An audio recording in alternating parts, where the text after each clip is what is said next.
Yeah. All right. That should do it. Hello. Welcome in, everyone. Welcome to the stream. Glad to see a bunch of y'all in. I'm so glad that the starting soon screen is working. Allows everyone to kind of come in, get settled before the stream starts. Really helps, like, set the vibe very, very briefly before stream actually begins. But hello. Welcome in, everyone. Welcome to the stream. How y'all doing? I hope y'all are doing great. Who do I see in chat? Who's in there right now? Does little Jig same? Who's in chat right now? I see Cupcake for Fia. I see Hey It's a Person. I see Oz. I see Jacques Henry. I see Joachim. I hope that's pronounced right. Joachim. Trash Panda and Bad Luck Charm. Hello. Welcome in, everyone. Welcome to the stream. Today we are going to be doing Captain Fluffy Paws as well, and Salty. Hello, Salty. Welcome in. Today what we're going to be doing exaggerating poses. That's it. That's the name of the stream. Let's save this on my computer.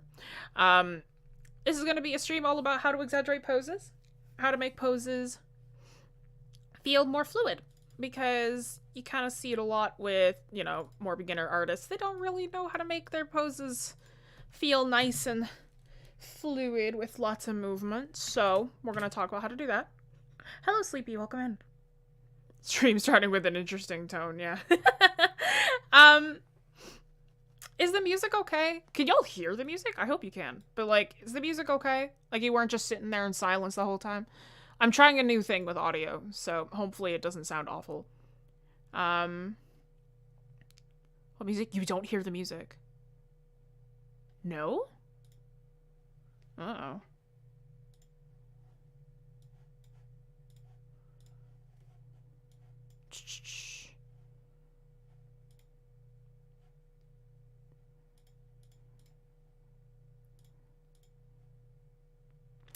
Okay, well, I guess there's no music. My bad. I thought there would be. Okay, well, I guess you can't hear the songs that have been playing. Synthwave has been playing this whole time. Yeah, my bad. I can't change it now. Because OBS won't let me change recording settings while I'm streaming. That's unfortunate. Sorry, y'all. Weird. I guess I should have tested it.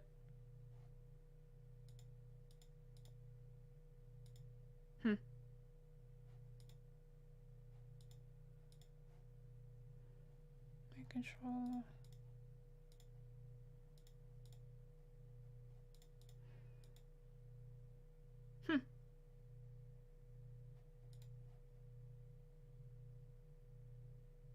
Strange. Okay. Alright, well. Oh. I was wondering why you said the starting soon screen set a vibe. Like, is the vibe the void? My bad. I thought there was actual music playing. Okay, well, I guess we don't have music this time. I'm sorry, y'all. I'm glad you can hear me. That's the important part, is that you can hear my voice. But, yeah, I guess there's no music today. Sorry about that. But I'll probably have that fixed for next stream. We'll probably do a test to see what I can do different next time. Okay, but before we get started, we kind of know the drill. We know what's happening around here. Because if you did not know, our growing community is filled with tons of art nerds, and we art nerds have to stick together. So if you're an art nerd too, be sure to check out the links to our social media in the description below, and check out our website for class offerings, where you can get critique, guidance, and encouragement from our instructors, because we're not just a YouTube channel, we are an art school too. So if you'd like to support us so we can keep making furry content, consider supporting us on Patreon for as little as $2 per month, where you can get access to tons of perks like my working files, critique sessions, and a huge discount on our classes that have a limited amount of spots. So be sure to check those out before they are gone. Okay. Well, I guess I gotta turn down this music for myself then. Goodness. Y'all can't even hear it. Alright, well, that's unfortunate. You have a lovely voice. Thank you. Okay. Vibes. This is our first stream in a while that actually has, like, a lesson. Oh, yes, and lovely Daria has put it in the chat, but yes, summer camp is coming up soon, so I will be teaching some summer camps. Actually, I need to do my things. For the summer camps, I need to put in my intro posts. But we'll be doing that later. yeah, we're gonna have like an actual full lesson. So for those of you who are new to the streams, don't really know how these lesson-y streams work, there will be a full lesson that'll last for maybe around half an hour to an hour. We'll go through concepts and techniques and everything like that, and then the last bit will be the actual drawing. So right now it's gonna be a lot of writing, as if you're in a class lecture. All of the notes will be available on our Discord afterwards. You don't have to take any notes if you don't wish to, but that is what we are going to be starting with. And that's how these ones go. So feel free to chime in, ask questions. Let's get going. So we're going to be learning how to exaggerate. Whoa. Exaggerating poses. It has been a long time since I've done a lecture stream. Not a long. It's been maybe 2 weeks since I've done an actual lecture, but 2 weeks. But a while since I've done a lecture stream.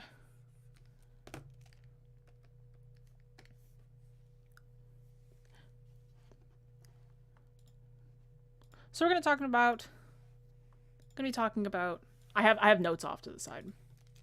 So exaggerating poses. Listen to me, please. Thank you.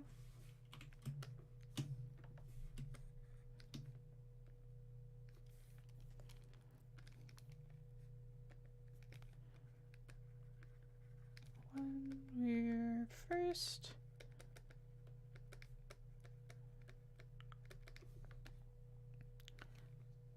taught anatomy and figures,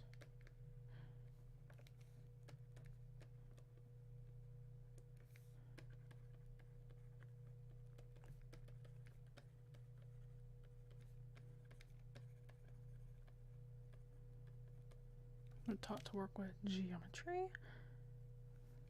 Hello, Drew. Welcome in.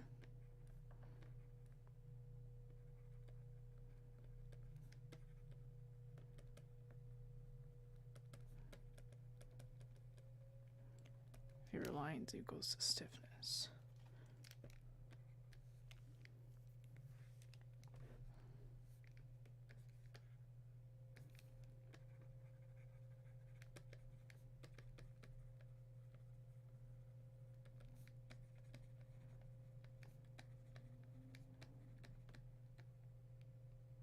Okay.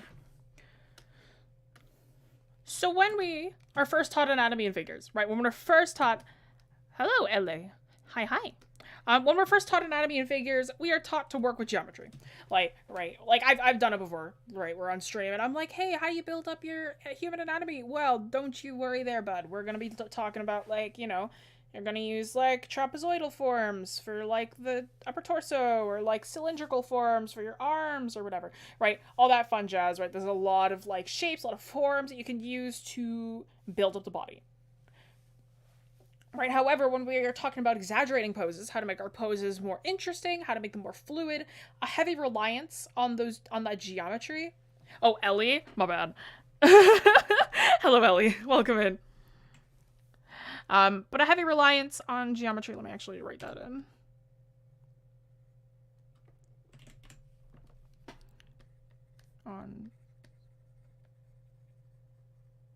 But a heavy reliance on geometry leads to stiffness. Right, a lot of the times when we are, you know, drawing bodies, drawing anything like that, when we're beginner artists, we tend to always draw those shapes in, right? You'll see a lot of beginner artists do this, right? It's like perfect head. If they're an anime artist, then it's like the teardrop shape. And then you probably have a very stiff neck, very stiff trapezoid here, circle, rectangle, right? This crazy stiff, crazy stiff. You can do that for the first few times that you draw, right? It's probably like that's what you learn to do when you first start off, right? Like that's what you learn to do, and then you get more used to doing forms, right? So maybe then you start to think of this as a sphere, right? And then you start to think of the neck as a cylinder, but you're still drawing them really heavily like these boxes and cylinders, and this is a sphere and this is a cylinder, right? This is also stiff. Right? Crazy stiff.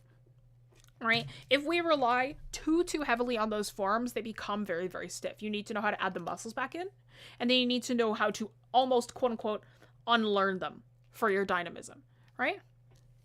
Hello, hope your evening, morning is good. I'm from London, so I don't know what time it is for you. Oh, it's the afternoon for me. It's 4:12 p.m. I'm also oodle noodle in the Discord. Oh, hello! Glad to see you in stream. But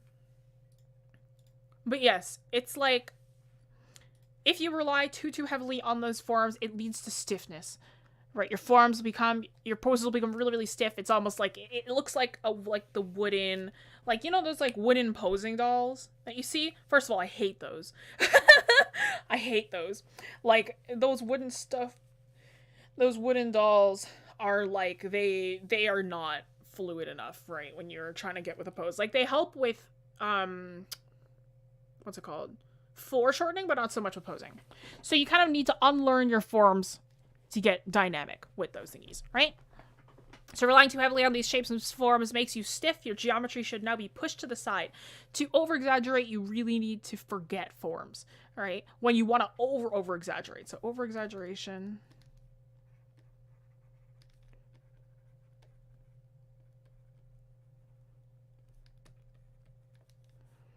equals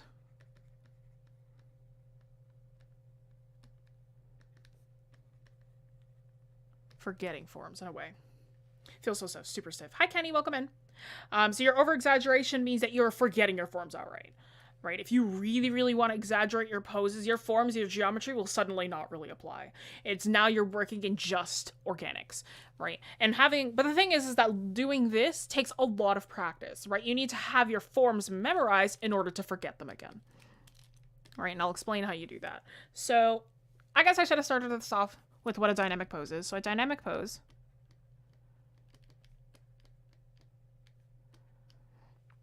it's a pose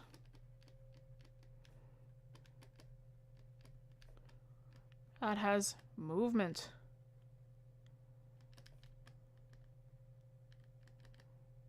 within it. Movement is not always literal.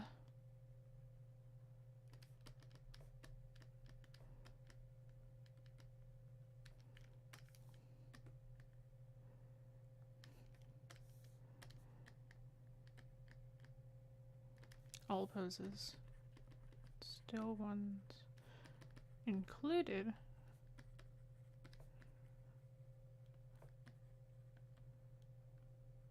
have movement. So forget the geometry and shapes. For you, Kenny, right now, no. You're still kind of in the beginner stages, right? This is definitely a more advanced lesson. For those of you who are hoping for a more beginner lesson, this one's a little bit more advanced. So if you have your geometry memorized, you have your measurements memorized, you have all of that memorized, and you can, like, mostly work without reference in terms of that, then yes, you can, like, you know, start to forget it, quote unquote. The thing is that you're not really forgetting. You just have it memorized to the point where you don't need them anymore. Right? Do I technically need to work with geometry all the time? No. It's rare that I still do. Right? Like, if I'm just drawing, like, a person, it's rare that I actually rely on geometry much anymore, right? I just jump straight into the muscle structure. I jump straight into the forms, right? It's like I rarely need the actual geometry anymore. It's mostly just to figure it out, right? But it's very tactfully ignoring. Exactly, Oz. Something I don't know. Convenient. No, Kirok. You need to know it in order to forget it. You know, you should know what you're doing in order to add more dynamism in. Again, this is like something that you'll slowly learn as time goes on, right? You'll notice a lot when you see more beginner artists versus very seasoned artists, is that seasoned artists tend to not work with geometry as much either. And it's because they can kind of find the flow immediately and they can work with their dynamism immediately. But, like, if you're more of a beginner artist or you rely very heavily on your geometry, you'll notice that those forms tend to be really, really stiff. So a dynamic pose is a pose that has movement within it. Movement is not always literal. All poses, still ones included, have movement, right? So you could have, like, a very, very literal movement, right? If you have somebody like, let's see, I'm trying to think of a pose here for a second. Say if you got somebody like jumping.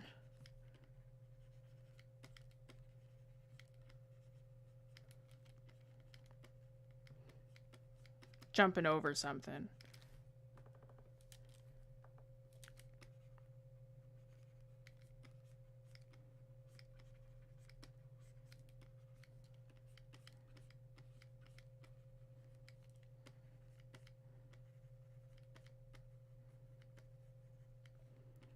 Like, let's say you've got somebody really jumping over a... Like, there's a log here or something. Arm is down. Whole body is vaulting. Right? This has movement. I would probably actually push this forwards more. But this has movement. This is literal movement. Right? Literal movement. Yeah, this would be moved forward a little bit.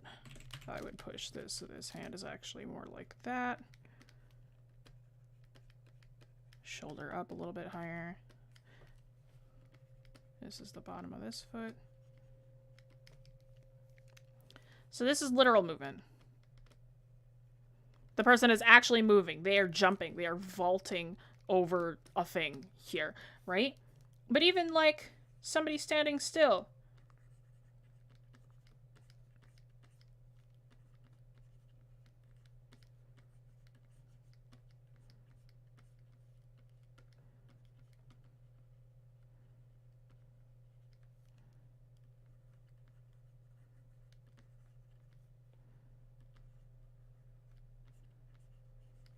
This also has movement, so non-literal.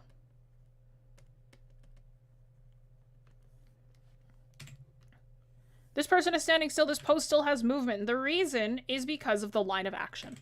Your line of action moves throughout the entire body. This one has a very funky line of action. It's very much like that.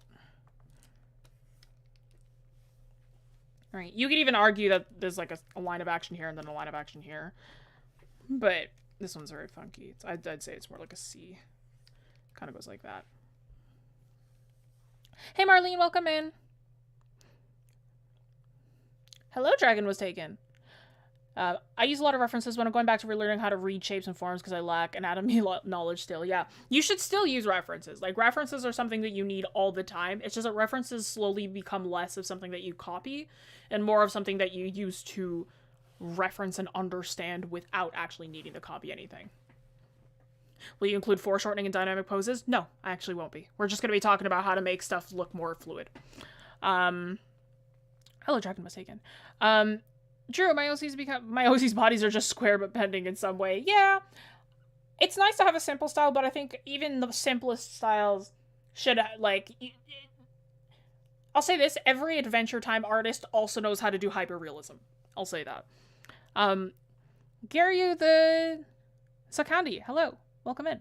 I spent an excessive amount of time studying and watching JoJo's Bizarre Adventure, which is very good for teaching movement dynamic poses, even if it isn't always perfect. I actually hate JoJo. I have nothing against you if you like JoJo, I just don't really like the art style.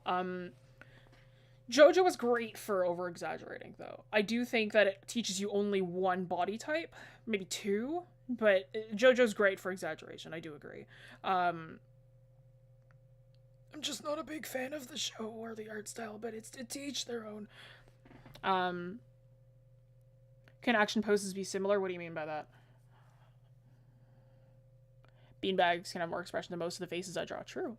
Sorry, I meant as a question. Like, can we use it in some dynamic poses, for example? Look closely. Yeah, no, for sure. Most dynamic poses do have foreshortening. That's the thing. Is that most dynamic poses won't be... Like, won't ever not have foreshortening. 99% of the time they will. Like, even the smallest bit. Like, this foot is foreshortened. This thigh is foreshortened. It's like they'll always have a bit of foreshortening in there. This forearm is foreshortened. That kind of vibe. And it's good to know the foundation / have an understanding of body so you can push it to a cartoon style. Yes! You may have gone through this already, but is there any difference in exaggerating poses and just poses? We're talking about just dynamic poses right now. So right now, this isn't any exaggeration. This is just what your poses should look like. So a dynamic pose is a pose, yeah, movement. Within it, movement is not always literal. All poses still include have movement. Right, so literal poses and non-literal, this is about movement. So this is movement. So literal movement is the person's actually moving. Non-literal movement is the person's not actually moving, they're just standing still, but they will always have movement within them. You need to find that curve. You need to find that line of action, because your line of action will determine whether something is moving or not. Most of the time, your line of action should never be perfectly straight up and down, should never be horizontal. Even if the person is lying down, they will have some kind of movement to them. Whether that's like they're sitting like this, maybe there's one knee up or something, one leg back, right? There's still a curve to that, right? Every pose should have some kind of movement to it. It doesn't matter whether they're standing still or not. This isn't even exaggeration. This is just what your poses should look like. You know, you should have some kind of movement to them. Even if they are T-posing, I don't understand why you would have a person T-posing, but sure. If you're doing it just for, like, a meme drawing, then whatever, man. But, like, this, every kind of natural-looking pose should have movement. You don't just see somebody standing on the street doing a T-pose. That's not a natural pose. That's a forced pose. So every natural pose, every kind of pose that you should see somebody doing most of the time should have movement within it. Hey Jessie, just found out about your channel. Hello Delta, welcome in. For dominance. Is it okay if a pose if someone is just standing still and water looks exaggerated, like a mermaid for example, since they're usually all swirly? Yeah, that's fine. It's really up to your discretion, right? Whatever you make your poses look like. A mermaid especially, you want like a heavy amount of movement in there.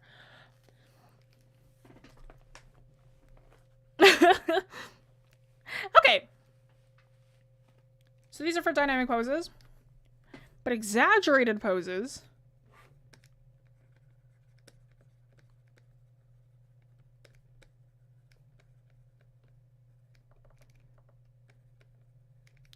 those are always either an action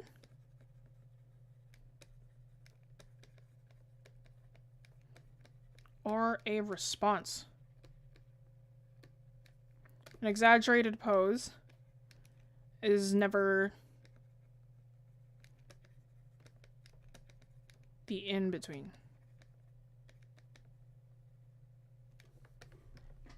So let's say if we have one person,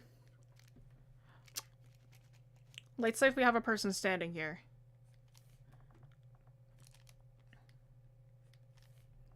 Let's say they're like hunched over, hand in pocket, or hand on hip, reading something on their phone. There's a wall here.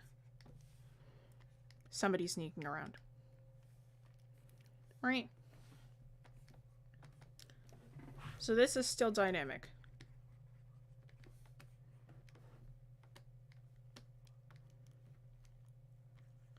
Say if the person jumps out, this person's like, oh my gosh.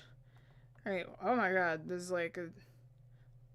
This is hard to do with stick figures. Let's say if you like...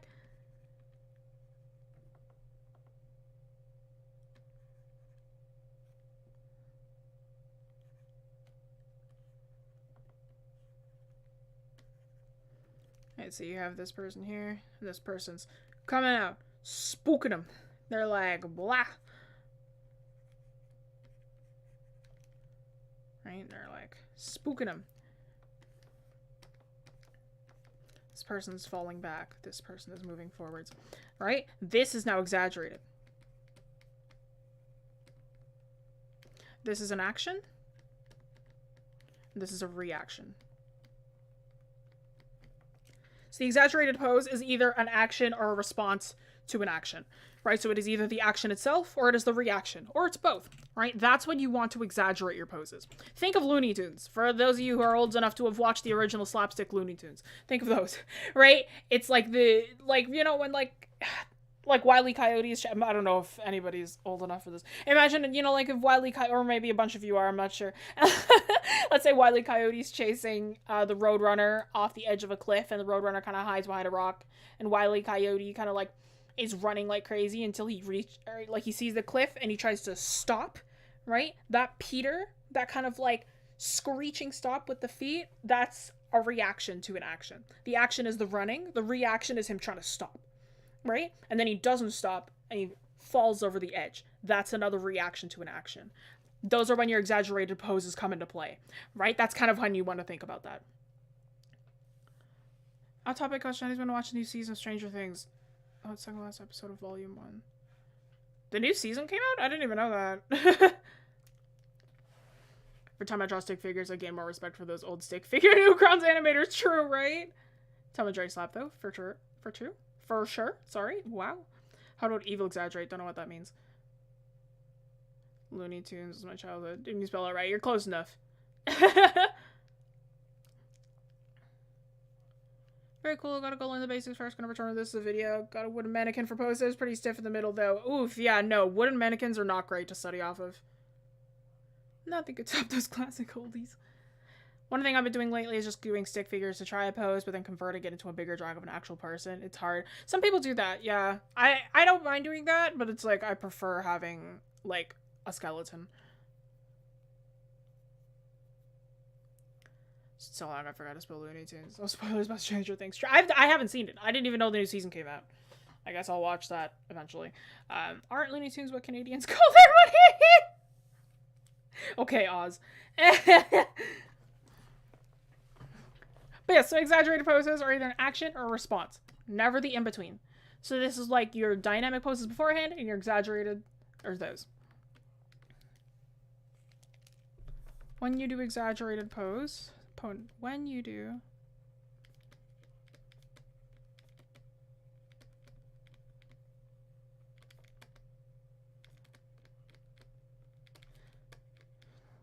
actually, let me do this one in this color.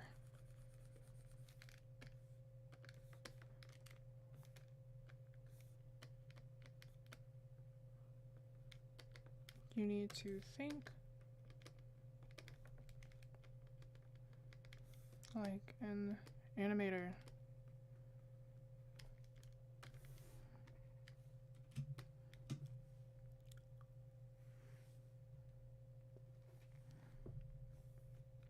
Anticipation.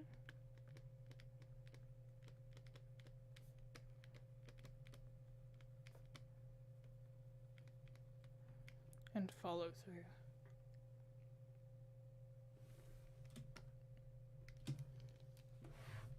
Miss Ma'am, I spent my whole off day watching it from 9 a.m. till just before the live stream.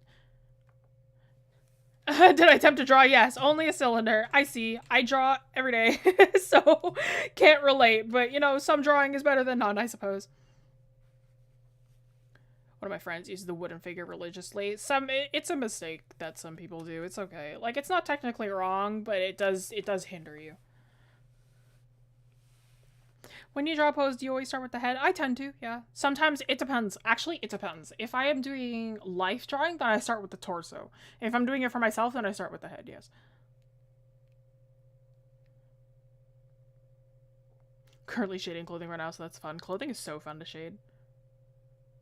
I'd rather use my anime figurines than those wooden mannequins. I would also be hesitant about using figurines, because those tend to have really, really exaggerated like anatomy. So I'd also be wary about that. Yo, hello Arcade Cubes, welcome in. Aren't you just drawing one frame of an animation? Excellent, Drew. Yes, that's true. So, been trying to draw every day again. I had a long burnout in art block. I never don't draw. The longest I've ever gone without drawing is like 3 days. But you do exaggerate, you need to think like an animator. You need to think like an animator, right? Anticipation and follow through. So when you do all exaggerated poses, you need to think like you're an animator. It's anticipation and follow through. This also applies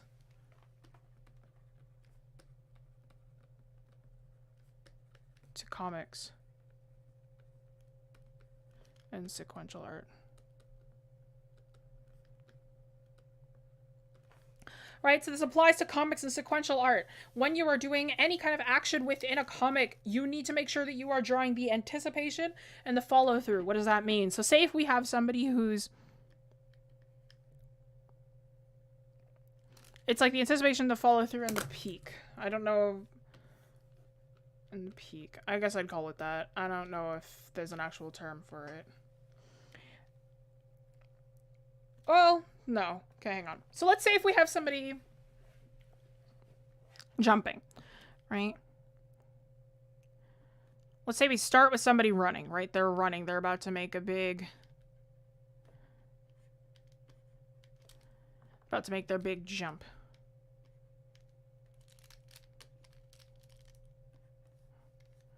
They're zooming. They're speeding. They're going quick, right? The frame that you'd want to draw is them coming down. They're charging up.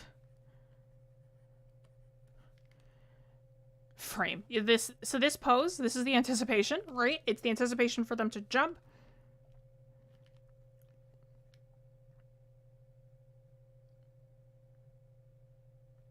And then they do jump. But you'd want to exaggerate this too, right? So maybe they got like a giant, like, whoa, right? The peak of the jump. The peak of the jump is the one that you want. But let's say that they don't land too great, right?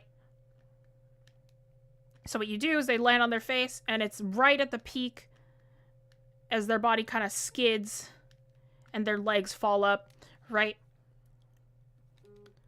Like they fell down and now they're like petering, skidding on the ground, right? Their legs are pushing backwards. Their arms are completely fully extended, right? They're like sliding down there. So just did these 4 illustrations of stick figures, you get the idea of what this action is, right? You need to think like an animator, right? The in-betweens of these, right? The person kind of jumping like this. Unnecessary. This is unnecessary. Let's actually do this in another color. This is unnecessary.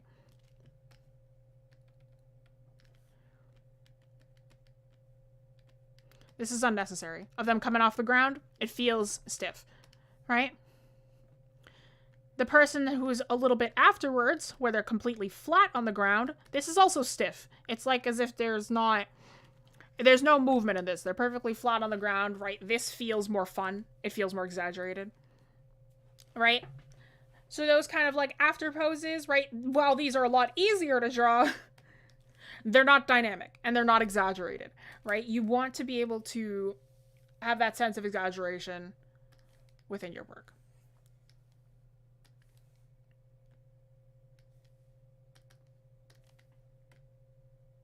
So that's kind of what we want to think about. Dynamic poses and exaggerated poses require you to think like an animator.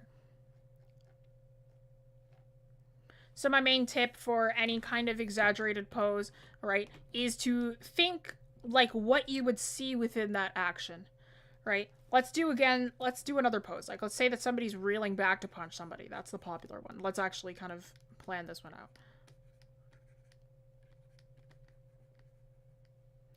So the 2 poses you would have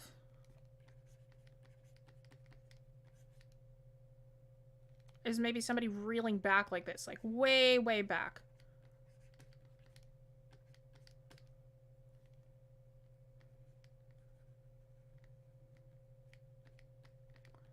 When you're doing poses as well, don't be afraid to cut off limbs, right? You can't always see every single aspect of the limb. Right? I'm not going to be able to see this bicep, right? It's going to be behind the body. See, the whole body's twisting like this. Their pelvis is facing forwards, but this upper side of the body is twisting. So you notice that this movement is going throughout the entire body. Look at the angle of the hips, look at the angle of the shoulders. They're opposite. This arm is reeling backwards before they punch, right? This is the anticipation. I'd push this more, actually, if I had more time on it. I'd probably spend a little bit more time.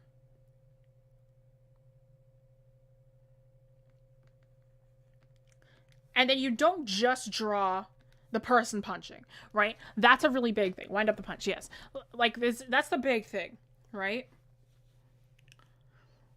Oh, question off topic. What is a nice tactic to use when sharing? Oh, when shading? It's up to you. That's the thing. Is like it's not. It's whatever. Like I have a few different styles when it comes to shading or adding value, right? Whatever kind of rendering you want to do is up to you, right? Sometimes I paint. Sometimes I do cell.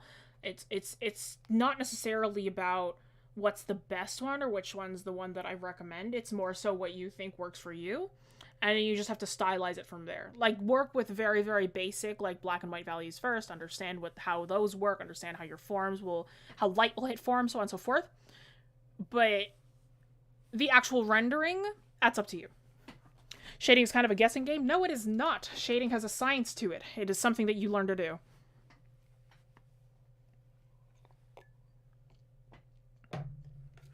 So, here's a big misconception, especially with action poses. When you are drawing the action pose, so I'm trying now the black and white thing. It's I can't even say it's hard. I find it really easy, but it's like, it's definitely something that, like, easy to learn how to master, I suppose. Poor sick man, yeah. Here, like, the biggest misconception when it comes to action poses is people always draw the second pose as the action happening. No. You draw the action after it's happened. You draw the follow-through. Right? All limbs are visible from every angle, like some sort of biblically accurate angel, like a Picasso painting, Oz. So you draw what happens afterwards, right? A lot of people will go like, you'll see a lot of beginner artists will go like, oh yes, I'm going to draw the punch and the arm is straight forward. No. That's stiff. It's actually very stiff. What you want to do is draw the follow through. So the whole body is arced forwards. This shoulder is back now. They've reeled back. This arm is now swung. Who are they punching? Who knows? And notice me ignoring forms a bit, right? Does a forearm bend like this? No. Does it matter? Not really. Right? We're here to exaggerate. We're here to make it look a lot stronger. And to do that, you're going to have to forget your forms a little bit. Am I forgetting them entirely? No, I'm still thinking about them. But I'm not using geometry. Not as much, anyway. And that's just because I have muscles memorized. Let's say that he stepped forward just a little bit. So you still have this crazy twist in the body. Shoulders up here, hips like that. Hips, actually, no, the hips are more like that, shoulders like that. But now you have this crazy twist in the whole body. Is this form correct in terms of how he's punching? No, but that's okay. We're not thinking about that right now. Looking like a late era Picasso portrait is a punishment in the 7th circle. True. What if it's something like in the middle of a parkour move, like mid-leap? You don't draw that. Mid-leap, then, that's like your peak, right? You push down, you jump up, you draw the peak of the jump, and then the follow-through, right? I would not recommend doing anything in between if it's a single illustration. If you are doing it for sequential art, you need to understand what the most important parts of that action are. Like, maybe you'd have them stumbling a little bit here right before they fall. Like, that's another thing you could add in, but you don't necessarily have to. But these 4 ones are the most important sections of a pose. You could add this one for humor. Say if you have them kind of far off in the background. This one you would never draw. You would never draw that pose of them just actually extending their body before they jump. You don't do that. That's a terrible pose. But yeah, right? So this is the anticipation. And follow through.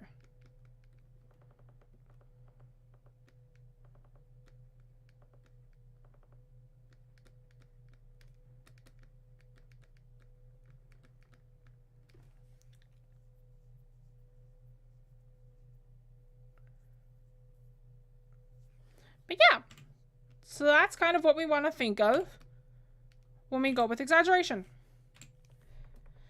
Hopefully that helps, because that is the end of the lesson portion of today's stream. So that means we're going to get to the illustration portion, which means that I'm actually just going to draw a pose. So we're going to do that. It is somebody dancing. That is what won the poll. For those of you who don't know, we do polls of our streams. This is stream 58. Let's create a new file. It's going to do somebody dancing, and I don't exactly know what the dance is going to be. Finally, dancing one, right? This helps a lot. I'm glad. Momo. Hi, Cryo. Welcome in. How's MomoCon going? You got Krita recently. Nice. Tell the others I say hi, if you're still with them right now. Ah, all of you are here. Hi, Kay. Let's see this.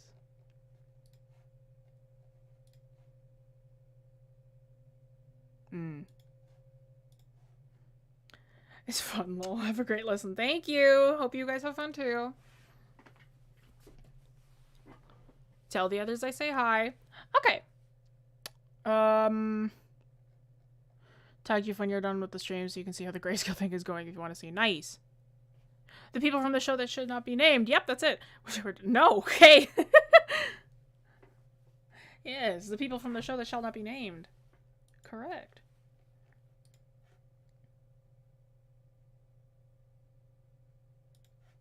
Make sure you understand where your light source is coming from, Ellie. Because right now it does feel a lot, like, very all over the place. Like, I can't really understand if it's coming from the front or from the side. No, Oz! Okay. What was it? Dancing that one? Yeah, that's right. I wrote it down. Why am I asking?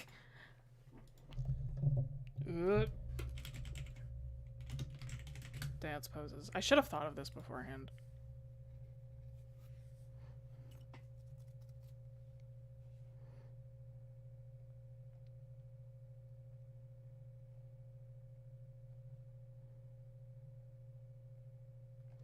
Thing is like I look up dance poses and every single one is like ballet or acro.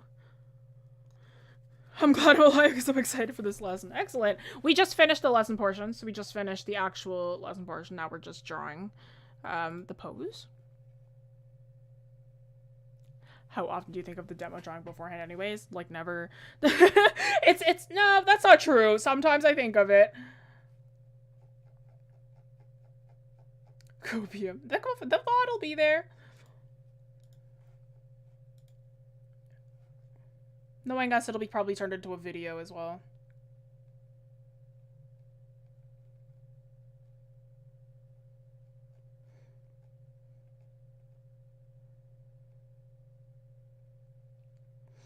Have any poses that we like?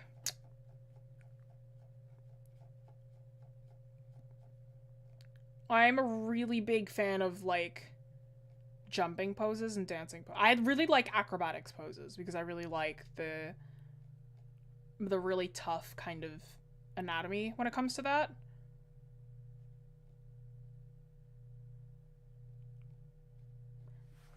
Leda just made it. Hello, anything in Quib. Welcome in. You're fine.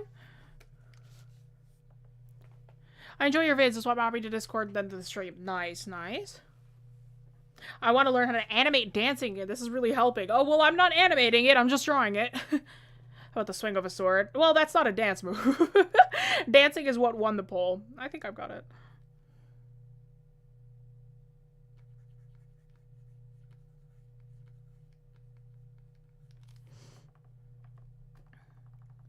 See, the thing is that I gotta think of gesture first, which means that I gotta, like, not think of the...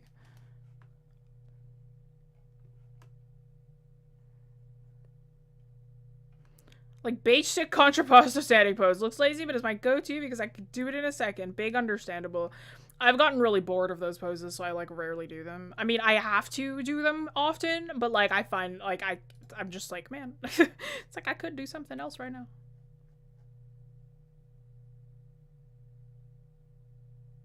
Ooh. That's a fun one. Okay, I can do that. That was for Kenny. Oh, okay.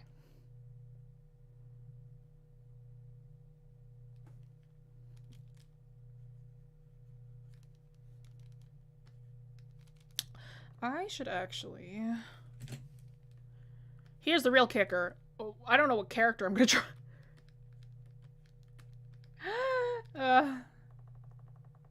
Posing is the first step in animating actions. True, but then there's the 12 principles that you need to think of.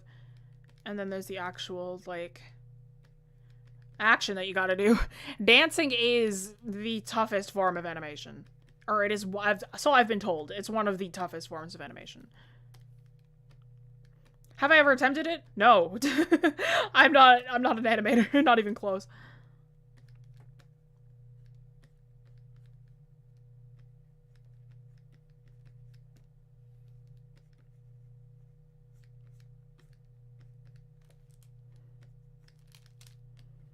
I'm ignoring a lot of anatomy for this right now. Right, to just make the pose feel a lot smoother.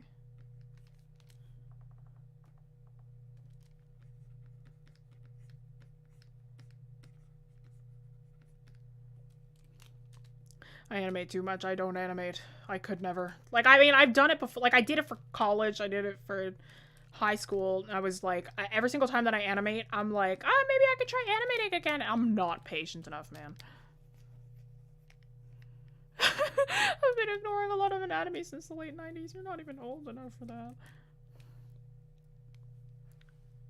I have a bunch of character-free poses pre-drawn to just throw a character on top of later. No, I can't do that.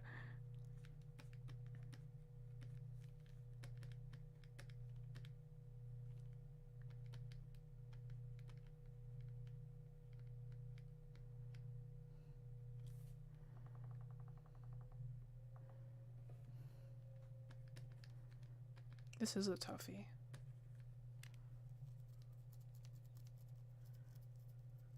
Grayson doesn't draw. Or Grayson doesn't dance. Gray has 2 left feet. My boy don't do nothing. I could draw Mo, but I've already started doing adult anatomy. And I'm like, man, I haven't actually drawn any of the Grayson cast in a very long time. And none of my characters that I'm currently working with dance either. No, that's not true. Caspian dances. I don't know if... He might be too tough to draw here, though.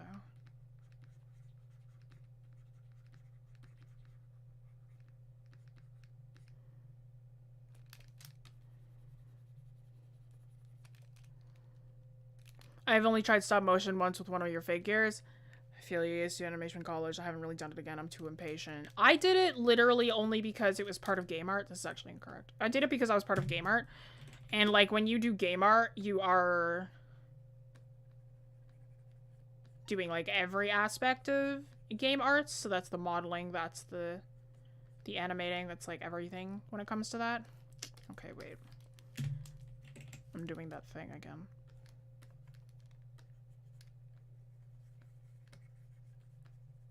Where I'm thinking too hard. You just kind of gotta let go for a second. And suddenly it feels a bit better. This also happens when I use references, because then I start to think too hard about them.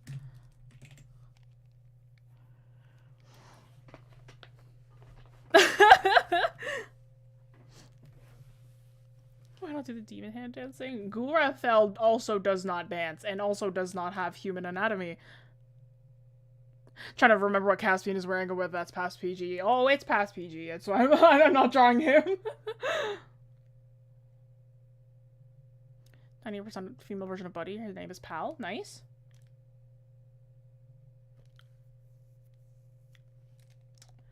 Maybe I could draw, like, the druid that I'm thinking of doing. I mean, he already exists. I was just kind of thinking, like, what if I actually turned him into a druid? I could do that.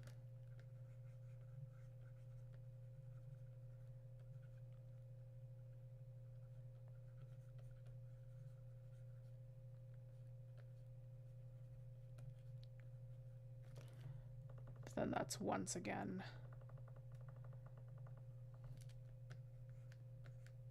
not adult anatomy. I guess that's fine.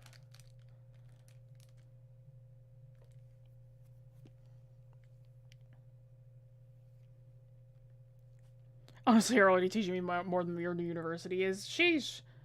Maybe that's not a great university to be in.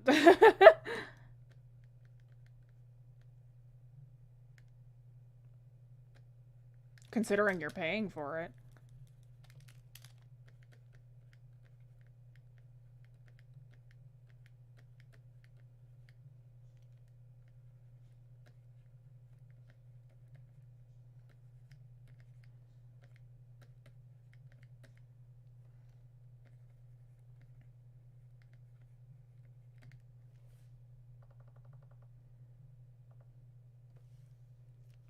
You technically paying it for not really? Ah, I see, I see.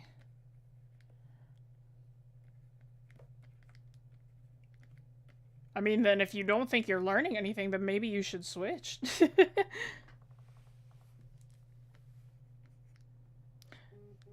me fun assignments to do, but not really teaching me any technical skills, which is what I want. Then yeah, maybe you should, like, switch.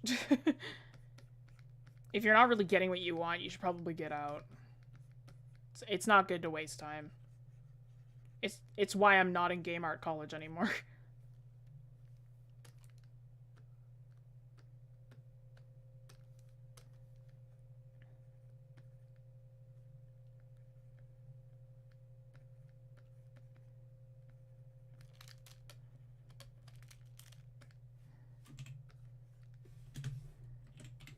This is gonna be a weird one. I do the legs first.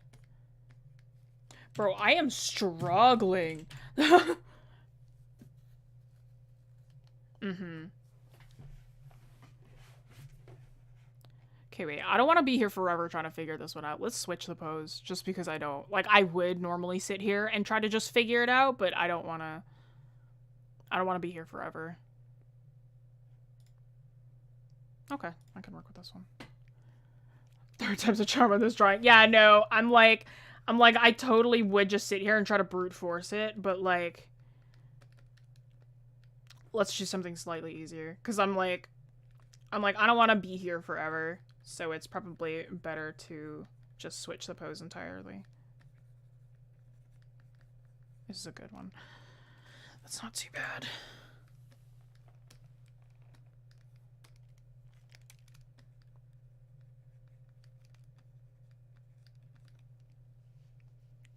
Take your time. I only have an hour, bro.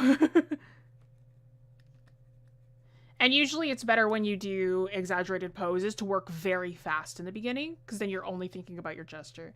Normally when you do poses, it's better to think of, like, gesture first, anatomy second, and then just fix it later.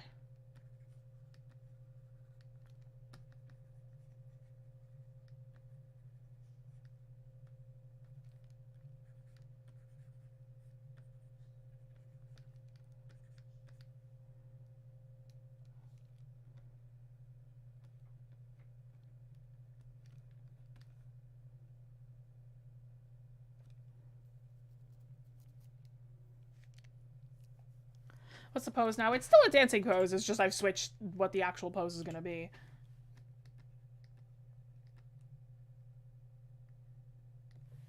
I think it'd be really funny to hit 6, you throw out 12 different sketches. No. I'm not gonna do that. It's cool to know that a pro like you struggles too sometimes. I don't think I'm really a pro. I just think that, like... I think I'm alright. Like, I feel like I have a long way to go in terms of what I want for myself, but I'm telling you, but every single artist says that about themselves. It's the truth, though. Like, I feel like I'm not really where I want to be, so I'm just, like, gotta figure out how to do that eventually.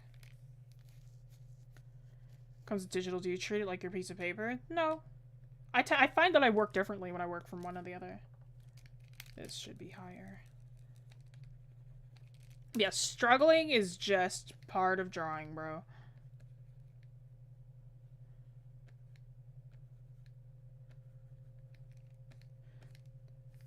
I also am just generally not happy with this pose right now, but I think my issue is that, like, when I work with a reference, my poses tend to get a little bit more stiff.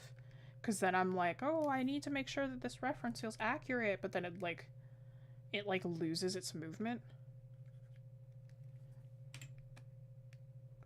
So I'm probably going to draw over this one without the reference afterwards.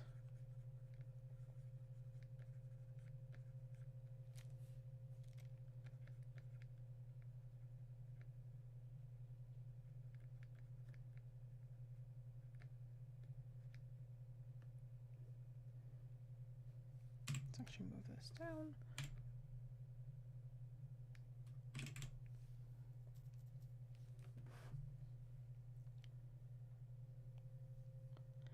I also work differently on paper. It definitely means worse in my case. Quote from Jessie: "Artists hate their art." You said something like that. Oh yeah, most artists hate their own work. I don't hate my own work. I just think that I can do better. That's all. I quite like a lot of my work. It's just like I don't think that like it's exactly where I want it to be. That's all. And I'll probably never be satisfied in that regard. Yep, if you hate your art too much, you won't get better. If you love your art too much, you also won't get better. Very true. It's good to have that balance in between. I'm not the best, but I'm certainly not the worst. That's my favorite attitude towards it.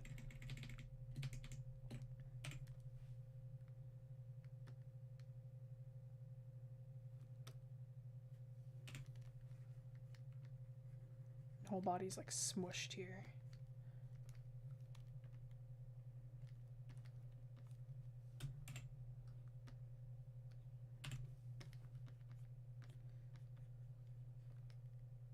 I don't know what's with me in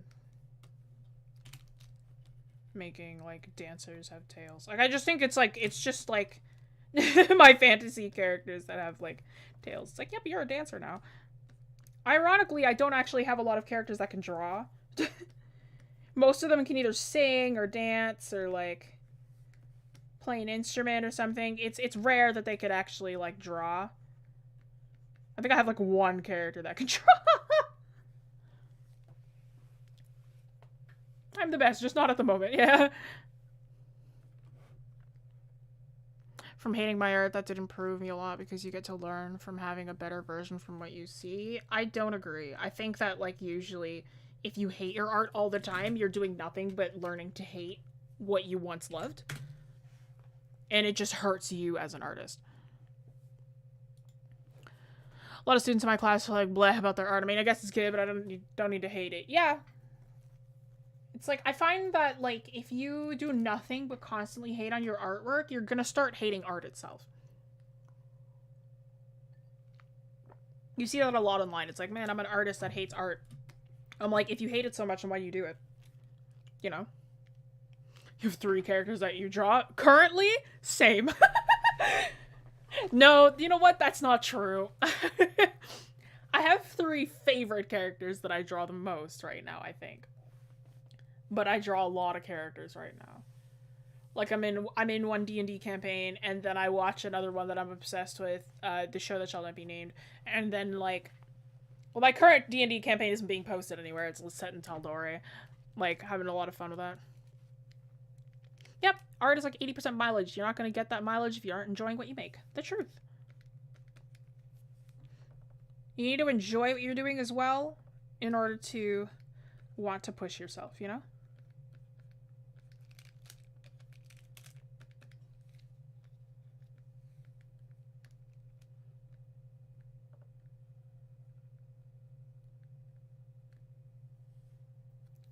That's why I exclusively draw nonsense. I draw a lot of just like whatever I want, but like I understand when I have to do something that's more for work, you know?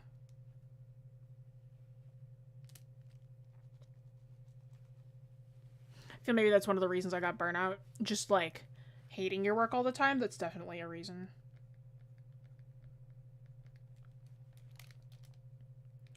I have 1 OC that draws. I have 3 OCs that I like to draw. Yeah.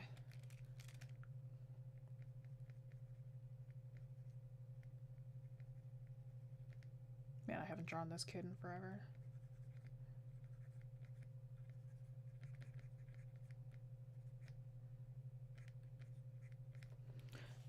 The best thing about D&D right now is the fact that, like, I can just take a bunch... Because I used to draw very exclusively fantasy.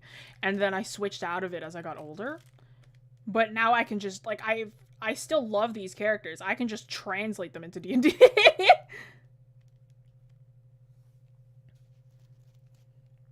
Can confirm you also draw a lot of nonsense. Any funny enough sentence is at risk of getting drawn true. Hating my work, annoyed I'm not getting better, feeling I'm running out of time to learn because art is a competitive field. I also do want to do a webtoon and graphic novel. I don't do a webtoon. A graphic novel is very, very fun as a sequential artist. I love working on comics. I just... I already had this rant. I'm not going to do it again, but, like, the rant of, like, what Webtoon has done to comic arts as a whole.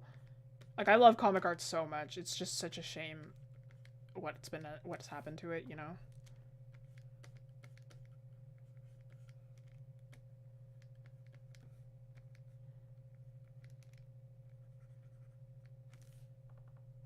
How come not a Webtoon? I went on a whole rant about it in a past stream. I don't know. I don't remember exactly which one. Haven't heard the rant. I literally don't want to do it again. Like, it bummed me out a lot. But, like, I have a Webtoon, and it's, like, I haven't updated it in, like, almost half a year now. It's, like, I had, like, I don't know if it's still at that number, but last I checked, it was, like, 14.7K. And, like, it's just, I don't know, man. Like, working on a Webtoon. Webtoon is A, crazy demanding. B, it's just, like, it's a lot of, like, the culture around Webtoons is just not great. So I'm tired of it, really.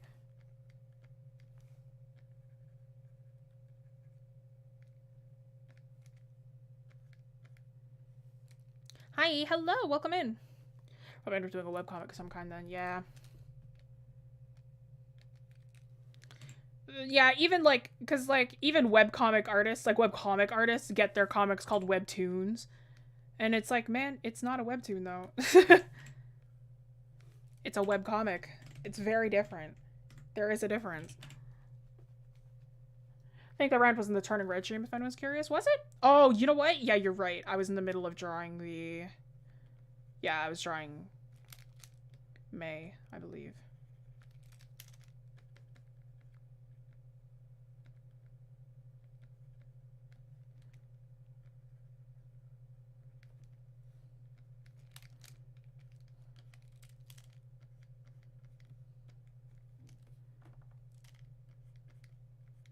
I believe it's actually time-stamped. I think it's like what it takes to be a webtoon artist. I think one of the questions that I got was like, what's your advice on starting a webtoon? And I straight up went, don't. Like to do concept art too, may have stemmed from D&D. Concept art, especially character concept art, is the most difficult branch of concept art to get into. I love concept art. I do it sometimes. I do designs for D&D as well. Very fun though. Dancing pose, right? Yep.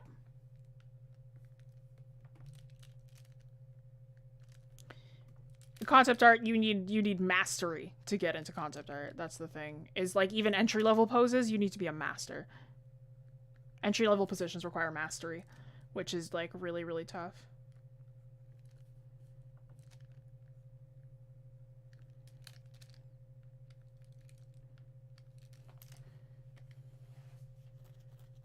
Kind of want to do a webtoon of my own. Don't.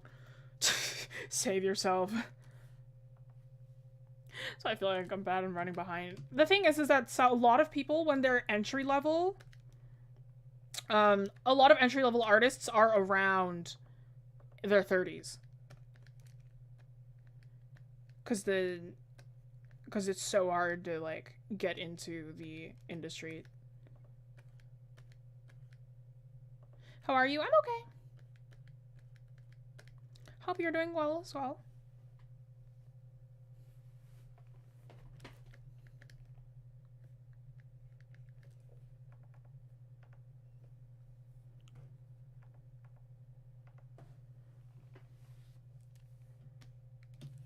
It's me or every 8 to 11-year-olds get their art called amazing. What other people start seeing when you get older is just good. It's me, but super good is wow. It's because they expect more of you. When you're a kid, you have less expectations put on you. As you get older, they start to expect more. That's all. I already love your Jessie. I want to hug them. Effie? Effie's annoying. Effie's a favorite of my best friends. Like, out of all my characters, he's her favorite, but I haven't drawn. He's annoying. I love him, though. He'd give you a hug back.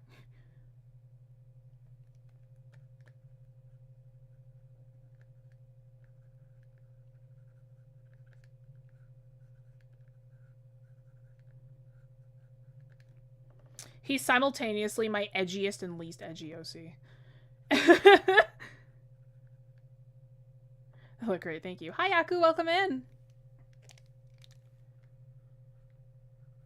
He's a dancer, and he's dead, but it's fine. He's been dead. It's been a while since I made it to these. Yeah, it's been a long time. Schrodinger's edge, basically. Are you against people in the Discord adding you as a friend? I'd just rather you didn't. That's all. Love my character's your favorite really has to be Buddy. He's a ghost. He's kind of a ghost. The thing is that I created this whole world with him and a whole other set of characters, and like he's been dead, and his like what he is like a quote unquote soul. I created this whole set of characters back in high school. Yes, yes. It's been a very, very long time.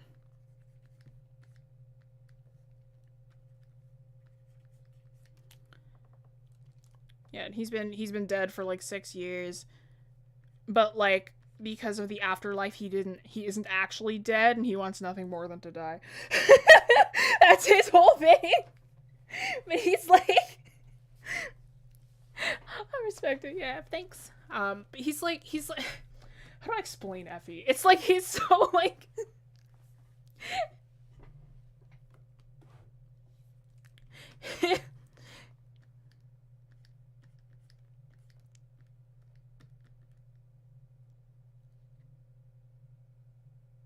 really random UK was so cute. Thank you. When you said dead, I wasn't sure if you meant in canon or just because you haven't drawn him. No, in canon. Like when I wrote him, I wrote him and he was already dead. Dead but wants to die more.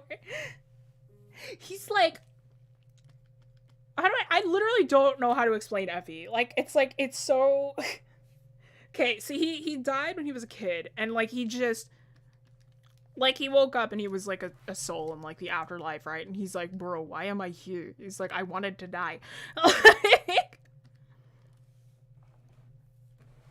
Figured I didn't know what to ask. It seemed pretty cool, but I'd rather not make you uncomfortable. Yeah, it's just like the thing is like I'd rather separate. Like the thing is like, you know, in public Discord, if you add me as a friend, then it's like if you add me, then everybody else has the right to add me, and like I don't want to just be like, I stream for you guys, but in reality all of you are randos to me, right? I don't know any of you, right? I have no reason to add you as a friend. Like, as much as I like to stream and as much as it's nice to be streaming and to talk to you guys during a stream, we're not friends. If that makes sense, right? It's like don't take it personally, but it's very much like I'd rather have like that distinction. I am a rando in a way, yeah. It's like, again, this is like my job, right? It's like, it's almost like meeting, it's like as if like you went to a Walmart and you asked the cashier if you want to add them as a friend on Snapchat, you know? He's like, I'm so bound to this godforsaken world, basically. But he's not like, he's like, you know, like the meme where it's like what, it's like, you know, like the person in the corner and it's like all dark and sad and it says I'm depressed and it's like what people think it's like, and then there's like another image and it's like from like an 80s ad, like super bright, colorful. He's got like the sunglasses on, like thumbs up. He's like, I'm depressed, and it's like that's what it's really like. That's his character. That's who he is. I've seen people do that though. Yeah, but like, why would you? I first created some of my characters when I was only about 8. I kept them and created them as I got older. Oh yeah, this guy I've kept since I was about 14. My 8-year-old characters I have not touched since I was 8 years old. If he invented Gen Z humor, he did! It's like, Effie was basically just created with a Gen Z type of humor. That was like, that's his whole character. Because he's only a kid, right? He's like, he's still only a kid. Like, he died when he was like 5. And like, it's like now he's around. Like, I wrote him as like an 11-year-old, but the thing was that like the race, quote unquote, that I drew them, that like these guys were, had a different, like, because they're from a different planet, they're like aliens, they had a different age thingy. Like, it had different years, right? Their years were different from ours. So he was really, like, 13 if you went into, like, human years. But, like, he was 11 in the years of their species, but he's, like, 13 here. It's the same with, like, these other characters of mine. Like, 16 and 18 in their years, 20 and 22 human years.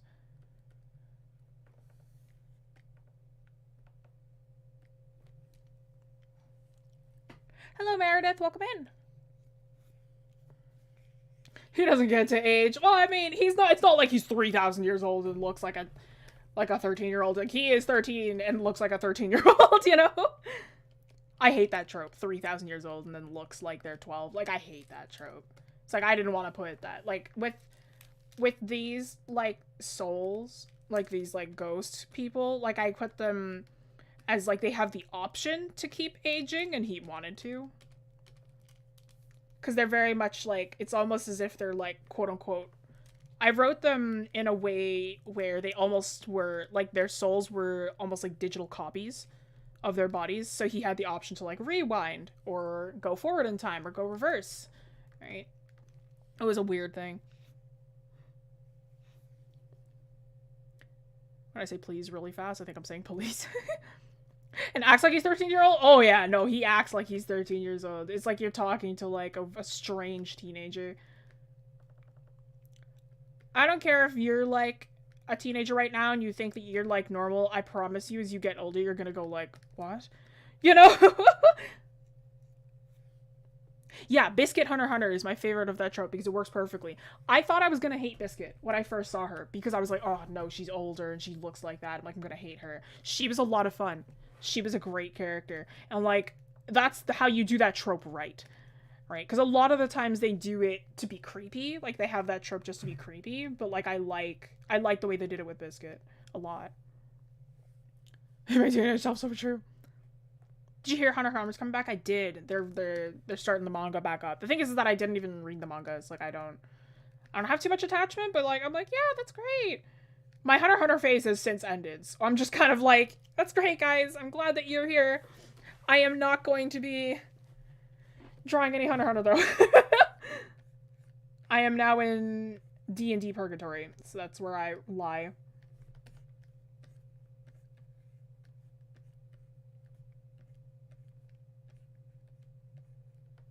I had an argument with my guardian figure in D&D my last session. It was great. I play as a little 8-year-old boy. I drew him last stream, Corn.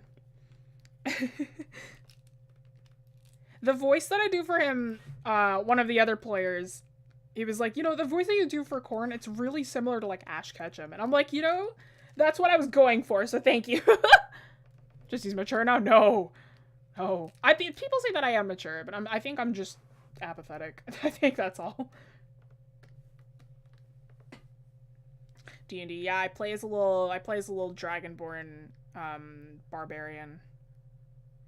I rolled max health, by the way, when we were rolling for our health. I rolled maximum health on him, so I have 42 HP at level 3. For those of you who play D&D. Like, I am a tanky little child.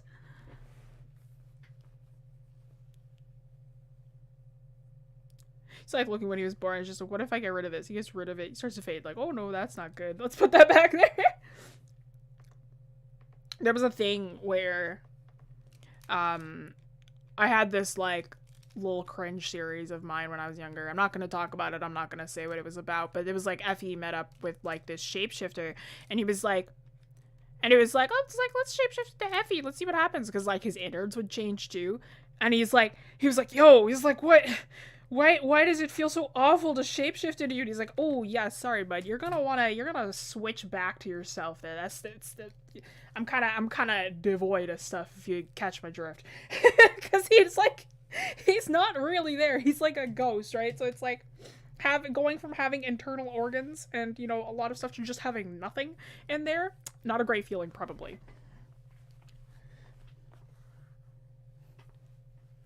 I need to get back into DMing. It's been a little while. Got another nonsense one shot. Nice. He's got a gold tail. Thank you. He's a ruby sea dragon. Fingers are easier than feet, right? Yes. D&D, D&D. Yeah, no, my Dragonborn character. One of my friends really likes the way that I see like what, like it'll be in response to something. Like his character is like an Elder elf with an Australian accent. Calls me Chipper because like my full name is Corn Chip, CORNCHIPPE, Corn Chip, and it's like so he calls me Chipper instead of Corn. How many campaigns am I in? Just one. This is my first one. I've never played in a campaign before this one. I don't know. Like, can I do Corn's voice off the rip? It's kind of hard. What's up, Chippa? He does say that. He goes like, what's up, Chippa? It's kind of like that. It's like, come on, Chippa. He says that more often than not. I can't do his voice because he's a very deep voice. You're in 3, DMing one? Nice. Have I ever seen a ghost? No, but I wish I had.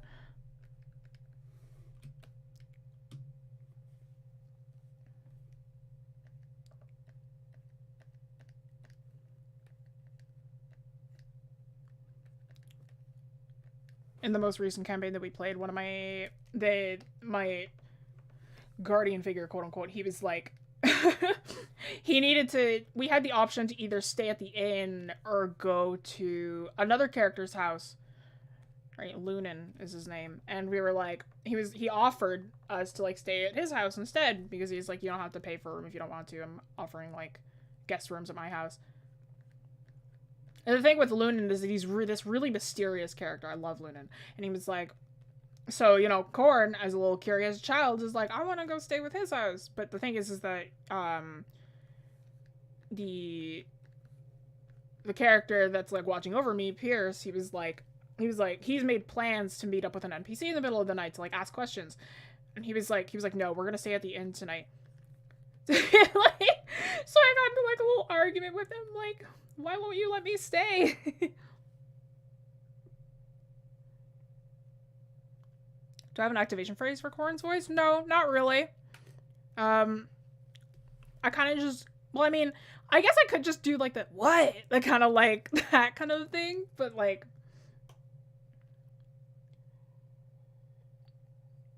I tend to just kind of, I need to drink water before I do it.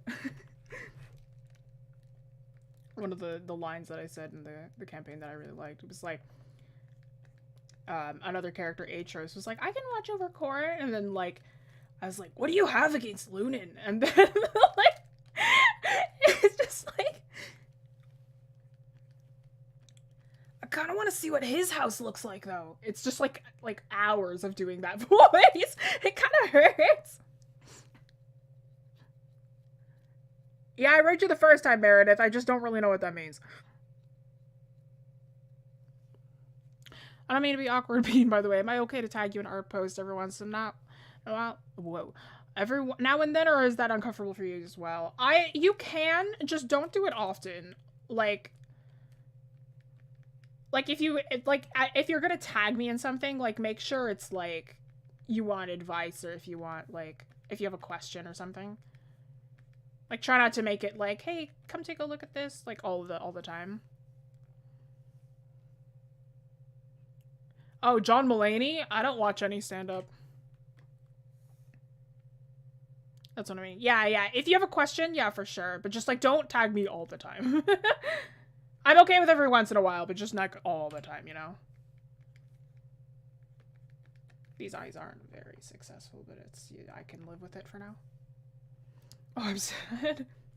Yeah, sorry, no, I don't really watch, like, I watch them every once in a while, but I don't really find stand-up comedians that funny. Yeah, for sure. I need to have an activation phrase. I can't just slip into a voice. The thing with, like, Corn is that his voice isn't too bad. Like, it's not like he has an accent, it's just me making my voice a little bit gruffer. It's my default little boy voice.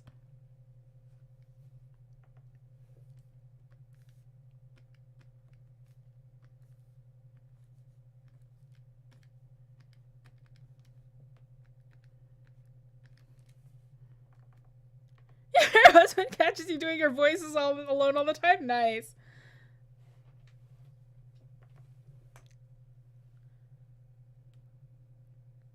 I listened to nothing besides stand-up for years. It's ingrained in me at this point. Hi, Ray, welcome in. I'm doing him. It's him. It's him. I'm drawing him. Hey, it's him. I spent like 10 minutes trying to figure out how to explain Effie, and it's just, I'm like, how do I explain this kid? It's like, out of context, I'm doing him. Oh no, she knows who this is. I drew him for like 5 years straight, and she watched almost every single one. He's vibes. He would be a druid. He would be a spore druid. Just found it funny, yeah. You did watch every single one. The fave. He's so dumb.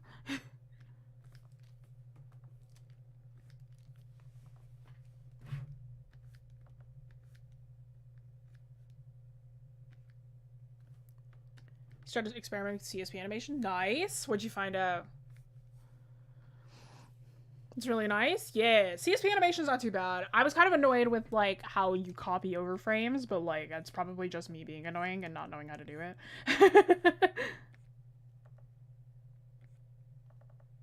UI, super UI friendly, yeah. I figured out most of it like on my own, which was nice. I only had to look up like one thing.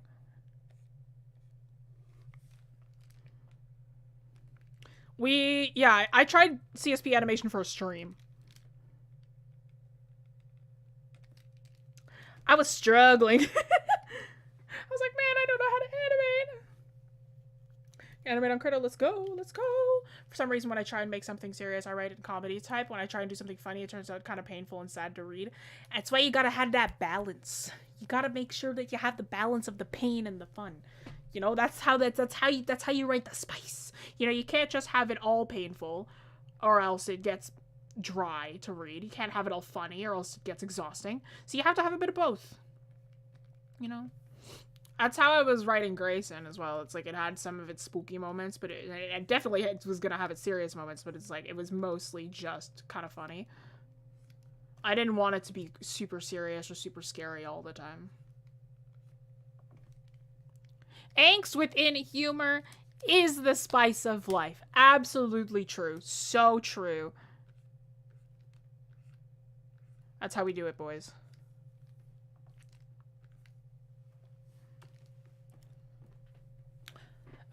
CSP animation is neat. Better than when I tried Krita and PS at the very least. Oh, you're not setting the bar up very high if you tried Photoshop animation. Oh, I forgot to mention we're working in Photoshop today.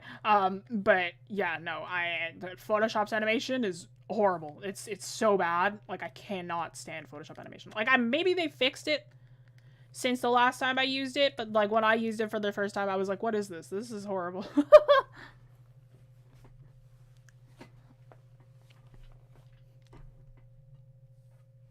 I have a character that jokes about his past trauma to help lighten the mood. Careful with that. You want to make sure that you're writing sensitively as well. Photoshop animation is pain. So true. I remember I had an assignment where well, not an assignment, we had a little tutorial just for fun, how to animate in Photoshop. And I looked at my prof and I was like, bro, I can't. I was like, I hate this, man. He's like, oh, most people do, but I wanted to do it just for fun. And I was like, bruh.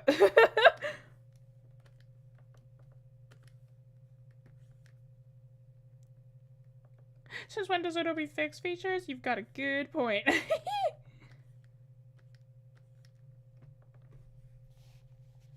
He's pseudo for animation was pretty good. Nice. Why? He apparently loved Photoshop animation. Granted, he was a crazy good animator, but he was like he animated stuff just on the spot, and like I remember him doing like a fun little like Kermit flailing arms animation within the duration of class, by the way, like 2-3 hours, and it was like basically flawless. I was like, what? And in Photoshop, and I was like, what's wrong with you, Brian? But yeah. Can only animate bouncing balls. Same. I'm not a good animator.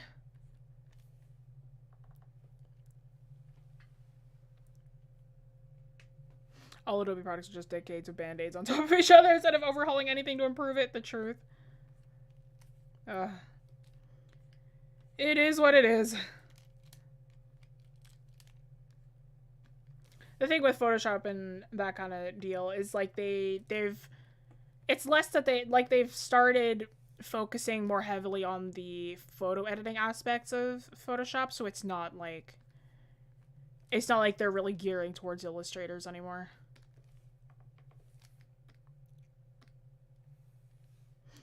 Really want to get into animation? You can if you'd like to. I mean, I encourage you to try. I can't give you advice because I'm not an animator, but like, yeah, have fun. If you can master the ball, you can try other things. You see, but I'm impatient.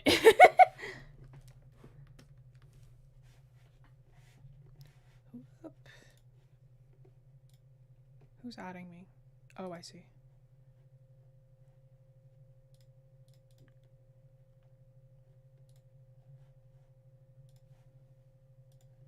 I don't have the resources right now, though. Krita has free animation.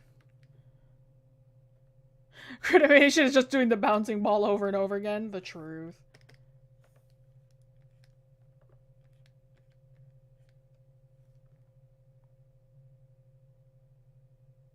When the name Photoshop, it sounds like you're going buy a photo. Oh, going to buy a photo. Because you're shopping a photo. It's like you're bringing it to a workshop.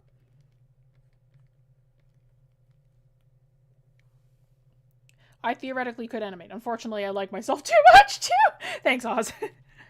I remembered I hated Krita. Valid. I used to use Krita, Medibang, and I use CSP, not sponsored. Valid. You know, I personally don't like Krita. It's like the UI is just way too different compared to other programs.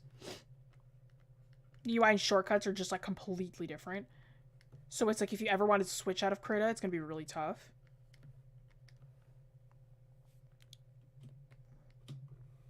Drawing a D&D character right now? Yes, we'd love to see it. I was drawing my friend's D&D characters yesterday. Though I draw mine all the time regardless. It was tough at first, yeah. Ethan Becker has good animation videos. Personality's a bit eccentric though, lol. Yeah. I remember when people were like, Jessie, you watch Ethan Becker? And I was like, who? And everyone was like, you don't watch Ethan Becker? I'm like, no, not really. The thing is that I'm not really on art YouTube. Like, even though I stream here, like, I myself don't, like... Because Wing Canvas is a company, right? It's not just me.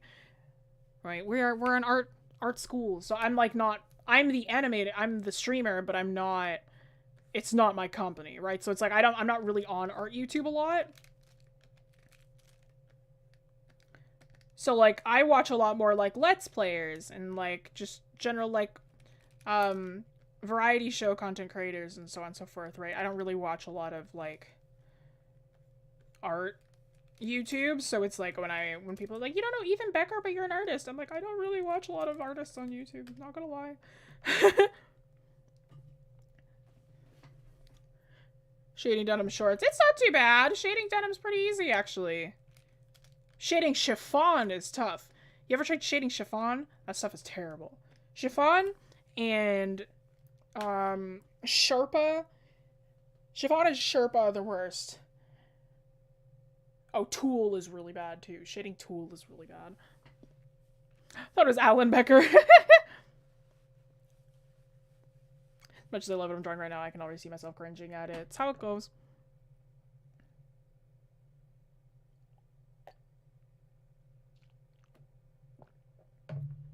You don't get too many of it. You just turn up and make it once a week, yeah. Who is... See? He's like an artist. He's like a background artist, I think. Love Ethan Becker. He's brilliant, yeah. I don't know who Alan Becker is. Let's Google him, too. Oh, he's the Stickman artist. He's the Stickman animator.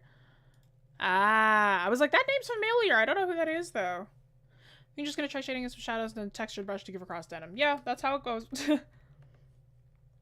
Chiffon is a pain to sew with. Oh, I can imagine. I've never sewed with chiffon, but like my mom always says that it's like awful to sew with. My mom always hates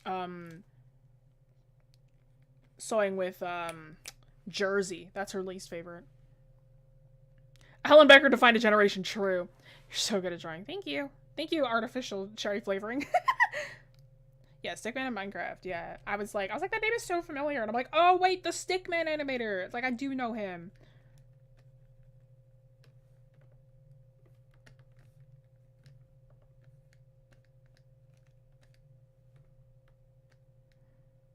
The name, it's great.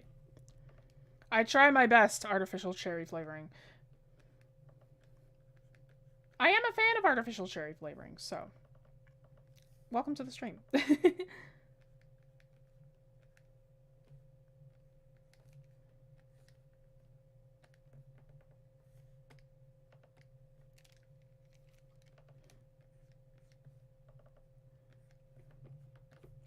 You know what it is? I can never do the corn voice unprompted. Like, you have to start having a conversation with me, and then I can jump into it. I can't just do it unprompted, though. Like, we have to start RPing, and then I'm like, oh, yep, there it is, activated. Oh, Ethan Becker worked on Legend of Korra? Okay.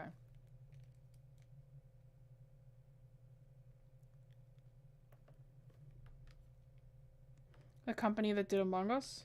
Among Us? I don't know what you're referring to, I'm sorry. I don't know if what I said.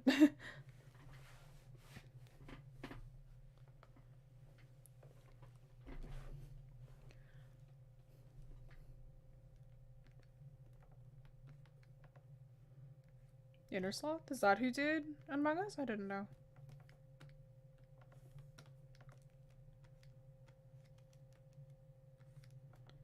Also make sure when you're doing any kind of pose that you keep the curves of the body in mind. Right? Understand which way the forms of the body are curving. Despite me going, oh yeah, we're getting rid of our geometry. The body is technically still geometry. You're gonna want to remember how this geometry is curving. Right? How is it interacting? So it's going inwards here and back outwards. So this would be curved upwards. Right here. Actually, I should curve it a little bit more.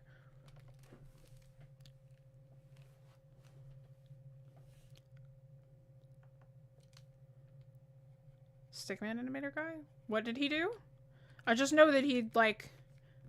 I've known him since I was a little kid. Like, I know friends who were obsessed with Alan Becker. Ethan Becker's the background artist. Alan Becker is a Stickman animator.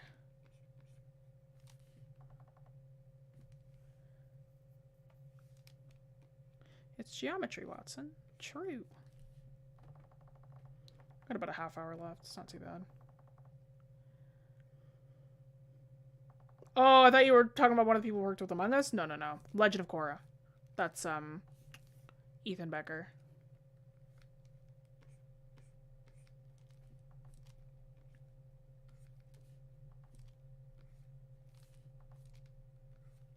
Fun fact, I've never actually played Among Us. Like, even when the hype went around, I was like, I didn't really have a want to play Among Us. I was like, I'm not gonna play Among Us. And, like, nobody around me was really playing Among Us that much either, so I was just like, I'll just sit around and just not play this game. And to this day, I've still never played Among Us.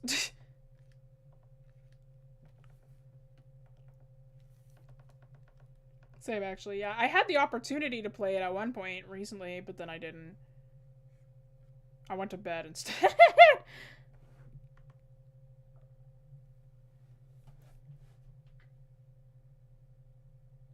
Yeah, I love all those social deception games. So Among Us was my thing. I'm bad at deception. That's my thing. So I was like,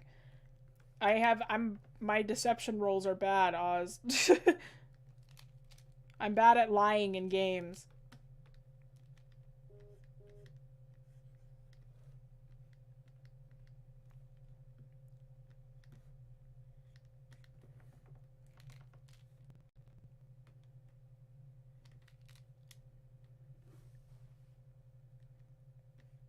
There's gonna be Among Us 2 in VR?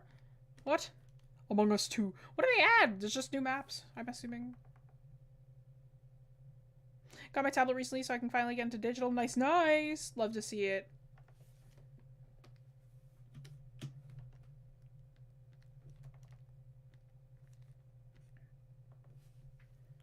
Coop, Mafia, Among Us, Wolves, TTT. Played a ton of those. Mafia is fun. I like playing Mafia in person. But again, I am just very bad at lying. Oh, there was once I played Mafia in person. There was like a really I remember I was picked out as like the cop, right? And I was playing with a bunch of people, some friends. Or no, I was at like a day camp or something. And I knew a bunch of them there, but there was one new girl who didn't know anybody. Right? So I remember playing Mafia as the cop, and I'm like, man, how am I gonna? It's like, how am I gonna like guess this person? So there was a time when like there was one round when they you know, like heads down, you got to pick who you're killing and whatever, who you're gonna heal or save, who you're gonna ask about, right? And there was, I don't exactly remember, I got like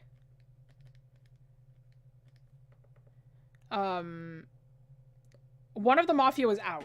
I don't remember who was already out, but there was one remaining, and people didn't know who it was, right? And I was like, okay, who is this? Who is this Mafia gonna be, right? And while we were in the heads down, like waiting for everyone to choose, the there was like, Mafia, who do you want to kill? And then it was like a silence for a second, and then the person who was like running it was like, you can just pick anybody, like don't worry about it. So, and then I was like, huh. So I like, it was like, you know, police heads up. So I raised my head, and it's like, who do you want to investigate? And I pointed at the new girl, and like gave me a nod, and I was like, ooh. So then I was like, you know, time for deliberation comes around, whoever died, whatever, right? And then I didn't die, thankfully. And I was like,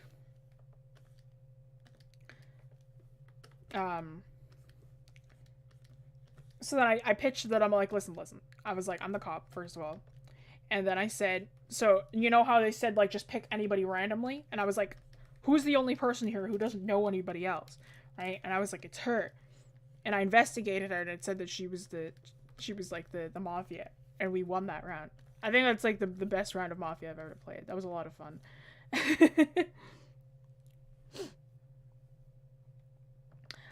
Any beginner tips for digital? Just get used to your tablet first. Draw what you normally would. Explore the functions. Use your entire arm, not just your wrist, so on and so forth. I like RPG type games. Dragon Age or Mass Effect is your fave. Make your own character choices. Dialogue options are fun. So like RPG with multiple endings. I'm very much just like single player heavy story. If you give me a good story, give me good characters, I am down for it, probably.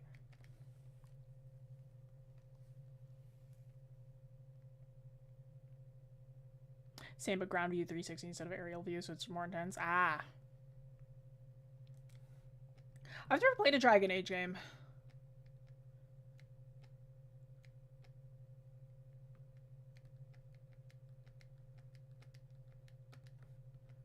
Every time that my best friend comes over, I play Little Nightmares 2.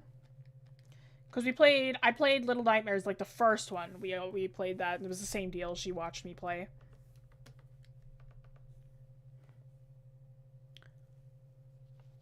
I've done a bouncing ball animation, and CSP animation is great. Why have I never done this before? You've had CSP forever.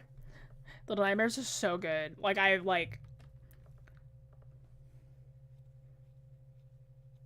this chat is chill as heck. Oh my goodness. Hi, hello, welcome in, Grim Larbin.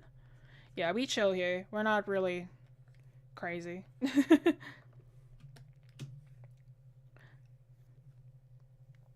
don't know what y'all talking about.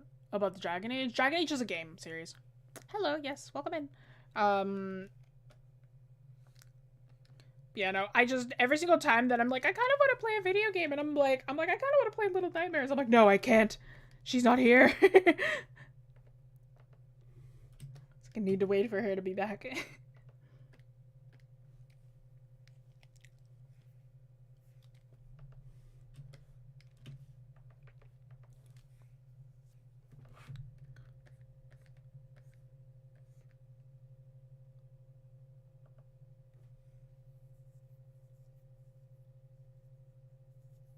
A comment was supposed to be in 2 parts. Oh, rip.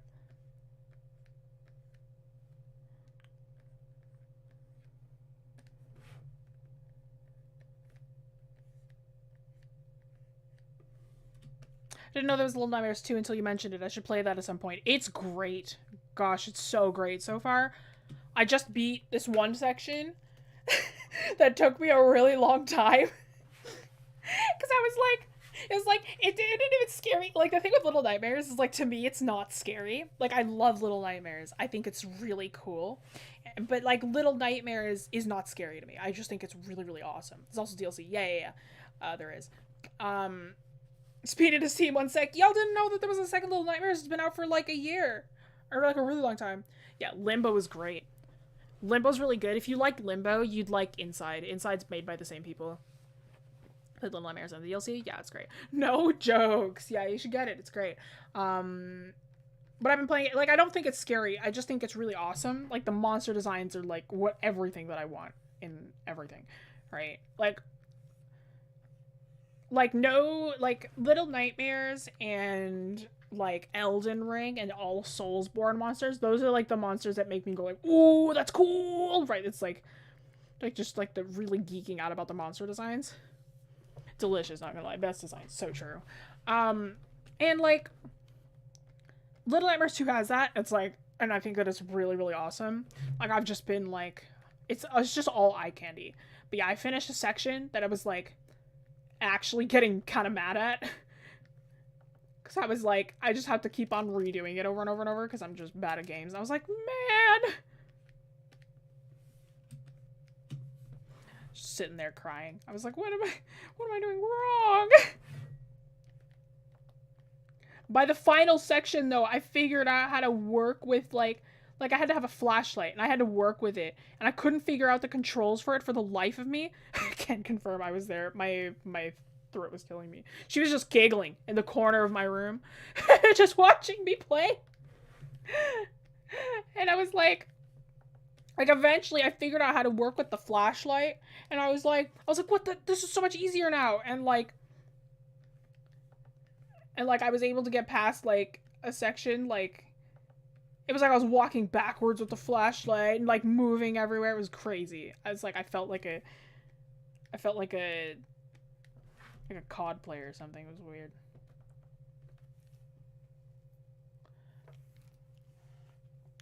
Bless you. I didn't sneeze. First playthrough Rain World. I don't know that one. Oh, it's survival. That's why. I don't play a lot of survivals. Oh, I do. No, never mind. I do know this game. This is pretty. I was interested in this one. I remember when I saw it, and I was like, ooh, this looks pretty. Is it a platformer? Is this a survival platformer?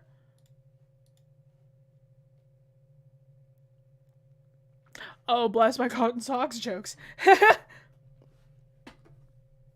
Oh, it's a platformer? Okay. Okay, that interests me. How similar is it to Ori? Because this style is very similar. Ori in the Blind Forest.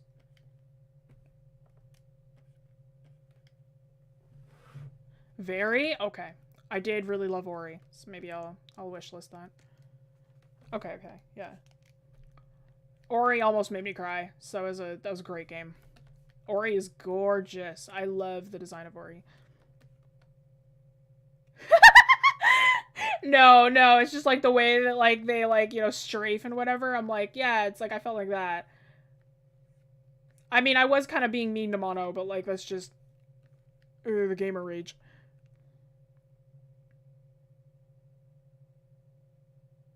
I'm a server with a Rain World YouTuber I follow a lot. I haven't played Ori, but they compare the two, like, they're milk and cream. Gotcha. Sometimes I'll sit in calls with, like, my streamer friends, and, like, they'll talk about games, and I'm like, whoa. Ori was the last game I played before retirement. Incredibly fun. Have I played Hades? No. That's a game. I've never been a good dungeon crawler person. But Hades is, like, I think the only dungeon crawler I've ever had an interest in playing because the art is beautiful and everybody is beautiful. I've just been like, man. Hades has the incredible strategy of, you know, not making some characters not making a game for the one attractive character, they made the game for every attractive character, because there is nobody in Hades who is not attractive. And I think that that's a great marketing strategy. Like, the thing is that everybody's a different kind of pretty, and I think that's great. Like, it's never like exclusive. Exactly, Ellie. It's never like exclusive. It's like, yeah, there's like, everybody's a different kind of attractive, and that's what's great. Mark Curley was definitely around there. Not the first, but one of the earliest art teachers on YouTube that was actually any good. Yeah. You don't know what Hades is? What you mean? Where you been? Hades has been like, it was very close to winning Game of the Year. Hey, hello, welcome in. Welcome in, Rekko.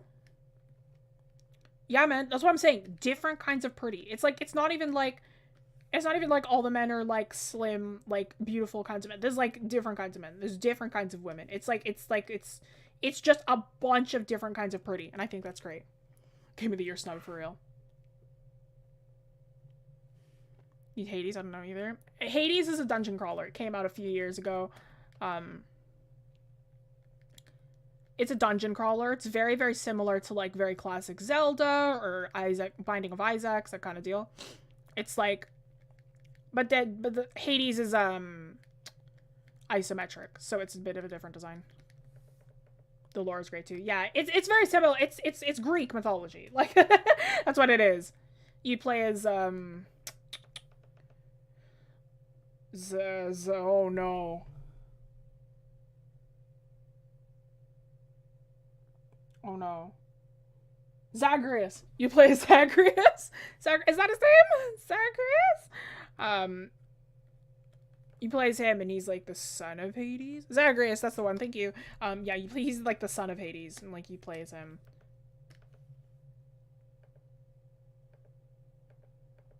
I don't actually know much of the premise of Hades. All I know is that it's pretty and it's cool.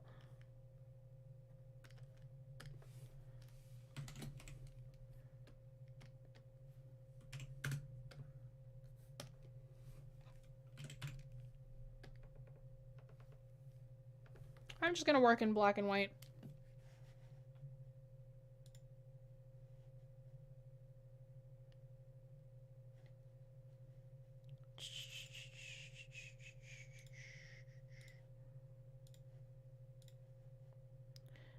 Those have been showing up a lot.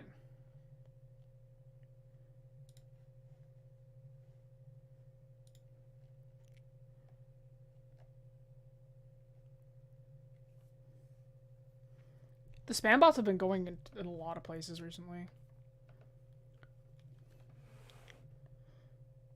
It's promised in 2 words. Escape Hades, basically. I think that, oh yeah, that's right. You're supposed to just like escape, run away from your father.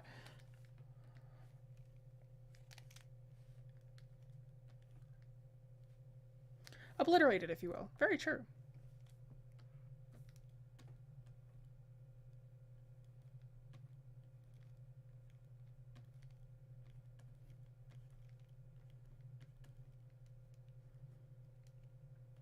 Escape Hades, the person at the place. True. Quite yes, indeed.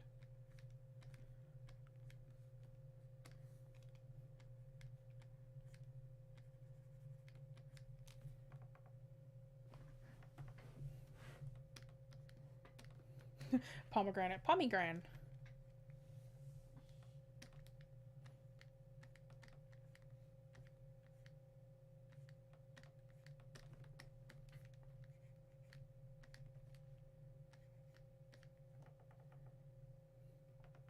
Pomegranate. Must poof for today. Good luck with your beautiful dancing bean. Thank you. I mean, there's only 9 minutes left to stream, so you're not missing too much.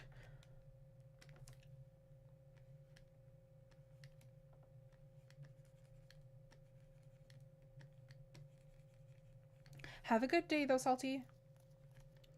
Look at that lighting. Thank you. Glaric still lighting is very easy. It's a nice kind of, like, quick...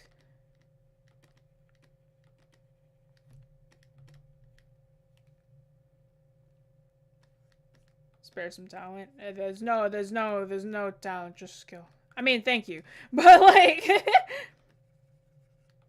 I have 2 brain cells, bro. It's, like, it's easy to learn.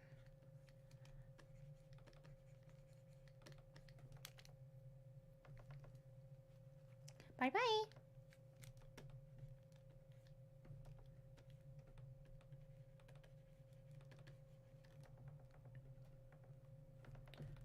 It's Morbin time. Yeah, too. Mine is working overtime. Valid. I have to have 2 for all of the friends that I have that only have 1.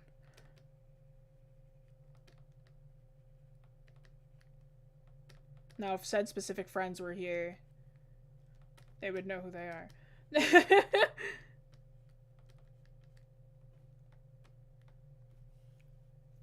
So wondering if you're using any kind of reference or not. I used a reference of the pose, and then I went over it to kind of ignore the reference a bit. For the lighting, no. I'm just doing this off the top of my head.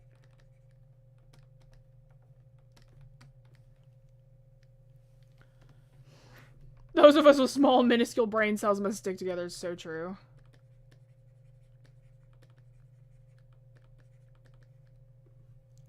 Brain cells, my brain cells. Valid. Just got here. Am I late? Hi, Charlemax. Welcome in. We've got 7 minutes left of stream. It's okay. This will be up as a VOD. You'll be able to watch it again. I'm pretty sure we're probably going to edit this one as a video as well, so you'll get to see it short-formed as well.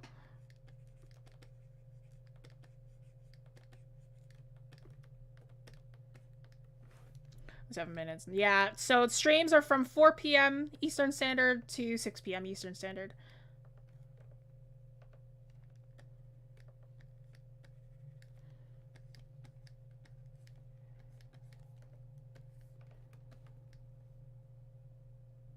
Are their brain cells? Well, they're there. I don't know how well they work, but they're there. Kinda. Reminder set vibes. Yeah, I mean, you could just also, like, subscribe to the channel. If you subscribe, you can put up the bell notification for when we stream. But you can also join the Discord. We have reminders set there.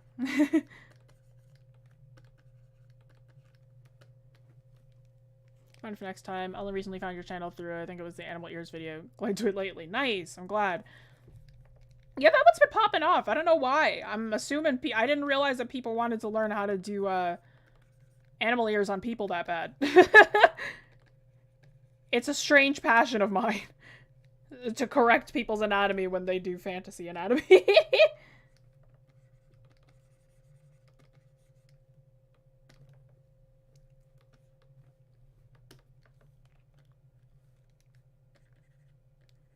I don't care if animal ears aren't real things. I will correct your anatomy. Starting with the shadows and painting and the light. Gotta be careful for Twitter's media. So true. I'll never tell. I'll never tell my secrets.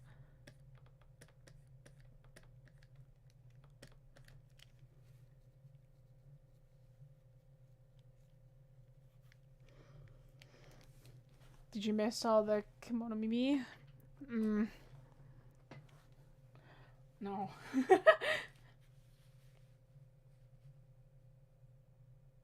My brain cells divided between show that shall not be named and Wii music. Don't ask me how they work. So true. What episode are you on now, Marlene? Bugged me a little too. I was like, do they use booth ears? Yeah. Good for engagement. No. Oz, no.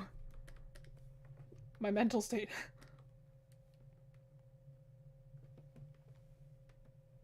Have a good day, Meredith. Glad you get joined in.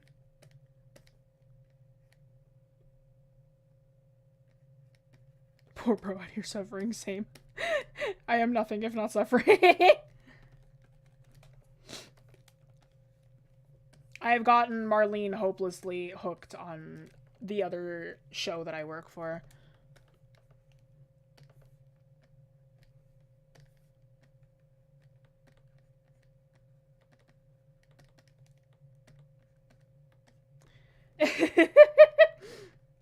I work for 2 channels technically, so one of them I'm like one of the merch designers and general designers on. Feels so good to finish a drawing. True. But I can't really talk about the show on here because it is technically an R-rated show, so I can't really... It is technically R18, so by rules that have been set on this channel, not by me, I'm not allowed to talk about it. So I call it The Show That Shall Not Be Named, but it is not impossible to find the name of it.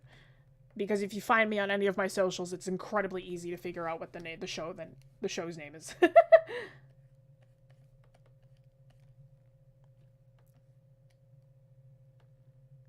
You only watched that episode 13 sketch. I just switched to... Yeah. Fair. The sketchbook episode is great. After that, it starts to get real after that episode, by the way. Just saying. Brace yourself.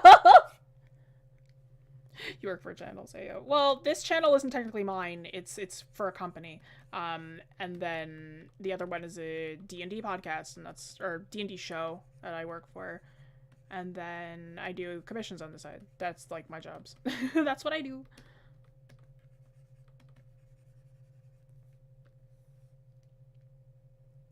It's for the best you don't talk about it too much. That's fair. I would never stop talking about the show that shall not be named if I didn't have this restriction. Stop, you gotta tell me which one. It's a bit underground. If you definitely cannot find the name of the show if you go onto my Twitter account at Television. That's definitely not the name of my Twitter account. TELII Vision. You definitely will not be able to find the name of the show if you go on that account. I definitely don't draw art for it almost exclusively at the moment.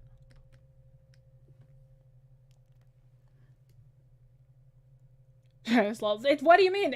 Don't worry, I'm not saying the name of it. Stop.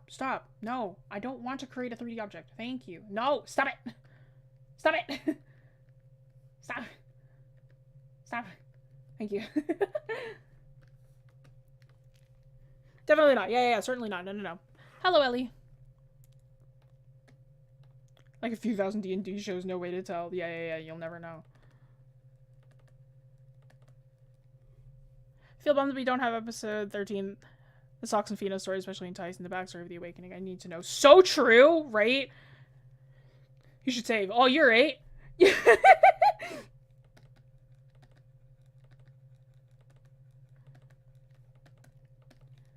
I was just literally so sad that we didn't get, like... Now knowing more about Petron, I'm so sad that, like, we didn't get Petron's intro.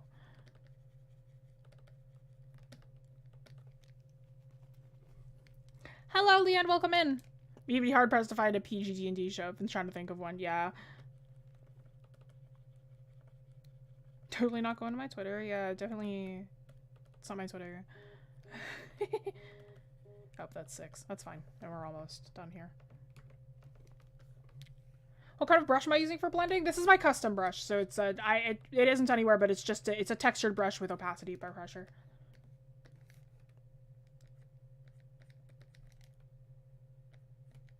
Oh, whoops. Have I been on... Oh, shoot. I've been on the wrong layer for a while. That's fine, I suppose. It's flattening anyway.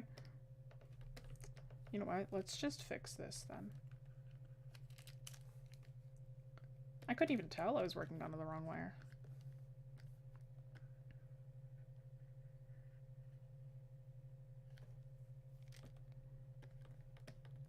You know what? It's fine. We're merging it all anyway. I don't care.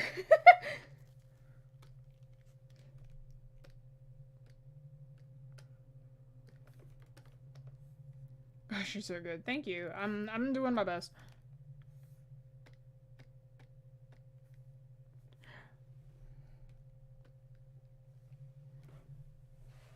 A lot more D&D shows would be PG if swearing didn't count, right?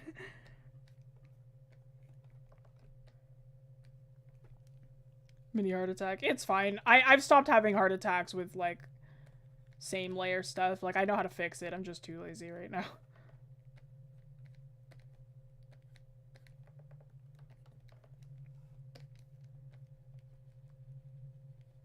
I think the only times that I have mini heart attacks with, like, same layer stuff is if I've been working on it for hours. And it's really, really hard to fix, then I have a really bad... I'm like, oh, what? This is no problem. I can just live with this. I don't care.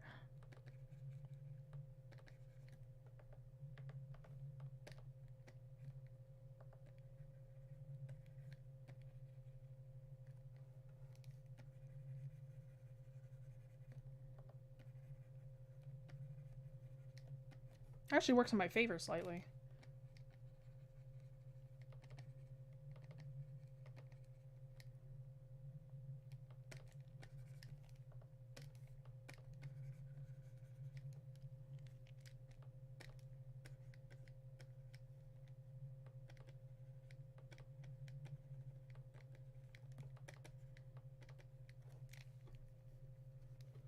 I think the first D&D show I watched was the Midas Tree. The first one that I watched is Show That Shall Not Be Named, and it's basically the only one that I watch.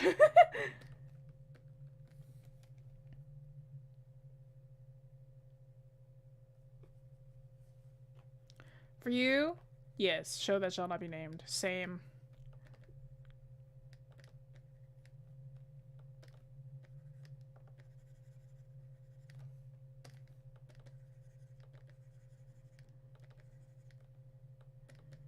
I know for a fact that I can't get into another D&D show, because if I do, then I'll just, like, I will implode.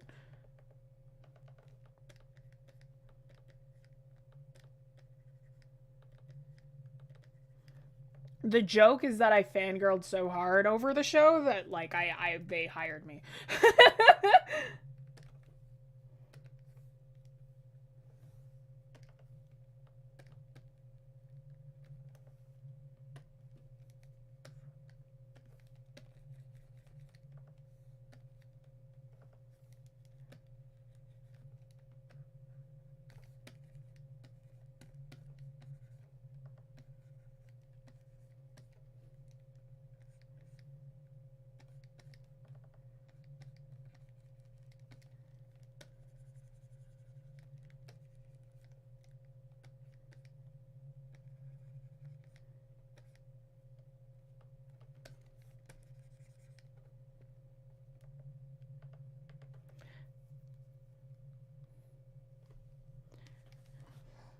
It's okay, you have the one you're playing into implode on. True! Fangirl hard enough, you can achieve your dreams. So true. Unless I recommend you another D&D or, yeah, or Show That Shall Not Be Named has a campaign too. It'll be your first and only. Valid. How clerics gain power from their gods. Clerics are just fangirls for the gods. So true. Oh, there's one animated show I like that's based off of a Critical Role campaign. Valid. D&D show renaissance. Probably right at the peak of them being made. Gotta go now. Bye, everyone. Thanks for the stream. That's okay. We're actually done. Yeah, that's gonna be it for the stream, though, guys. I've basically finished this one. I'm gonna call this one done. Thank you so much for joining.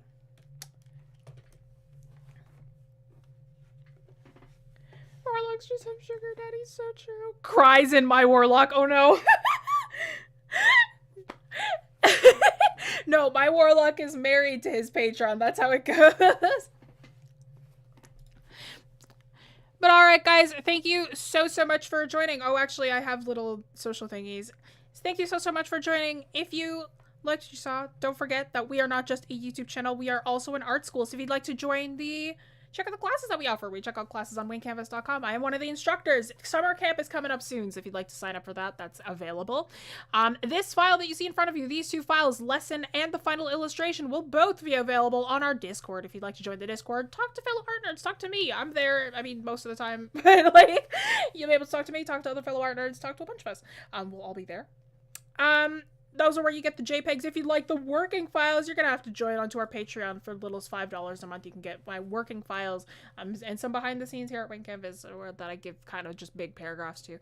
$5 a month for working files. I believe it's one working file a month. Or no, it's 2 working files a month. And then it's 4 if you... No. It's 1 working file a month if you have $5. And then it's 2 a month if it's 20, I believe. But yeah, thanks so much for joining.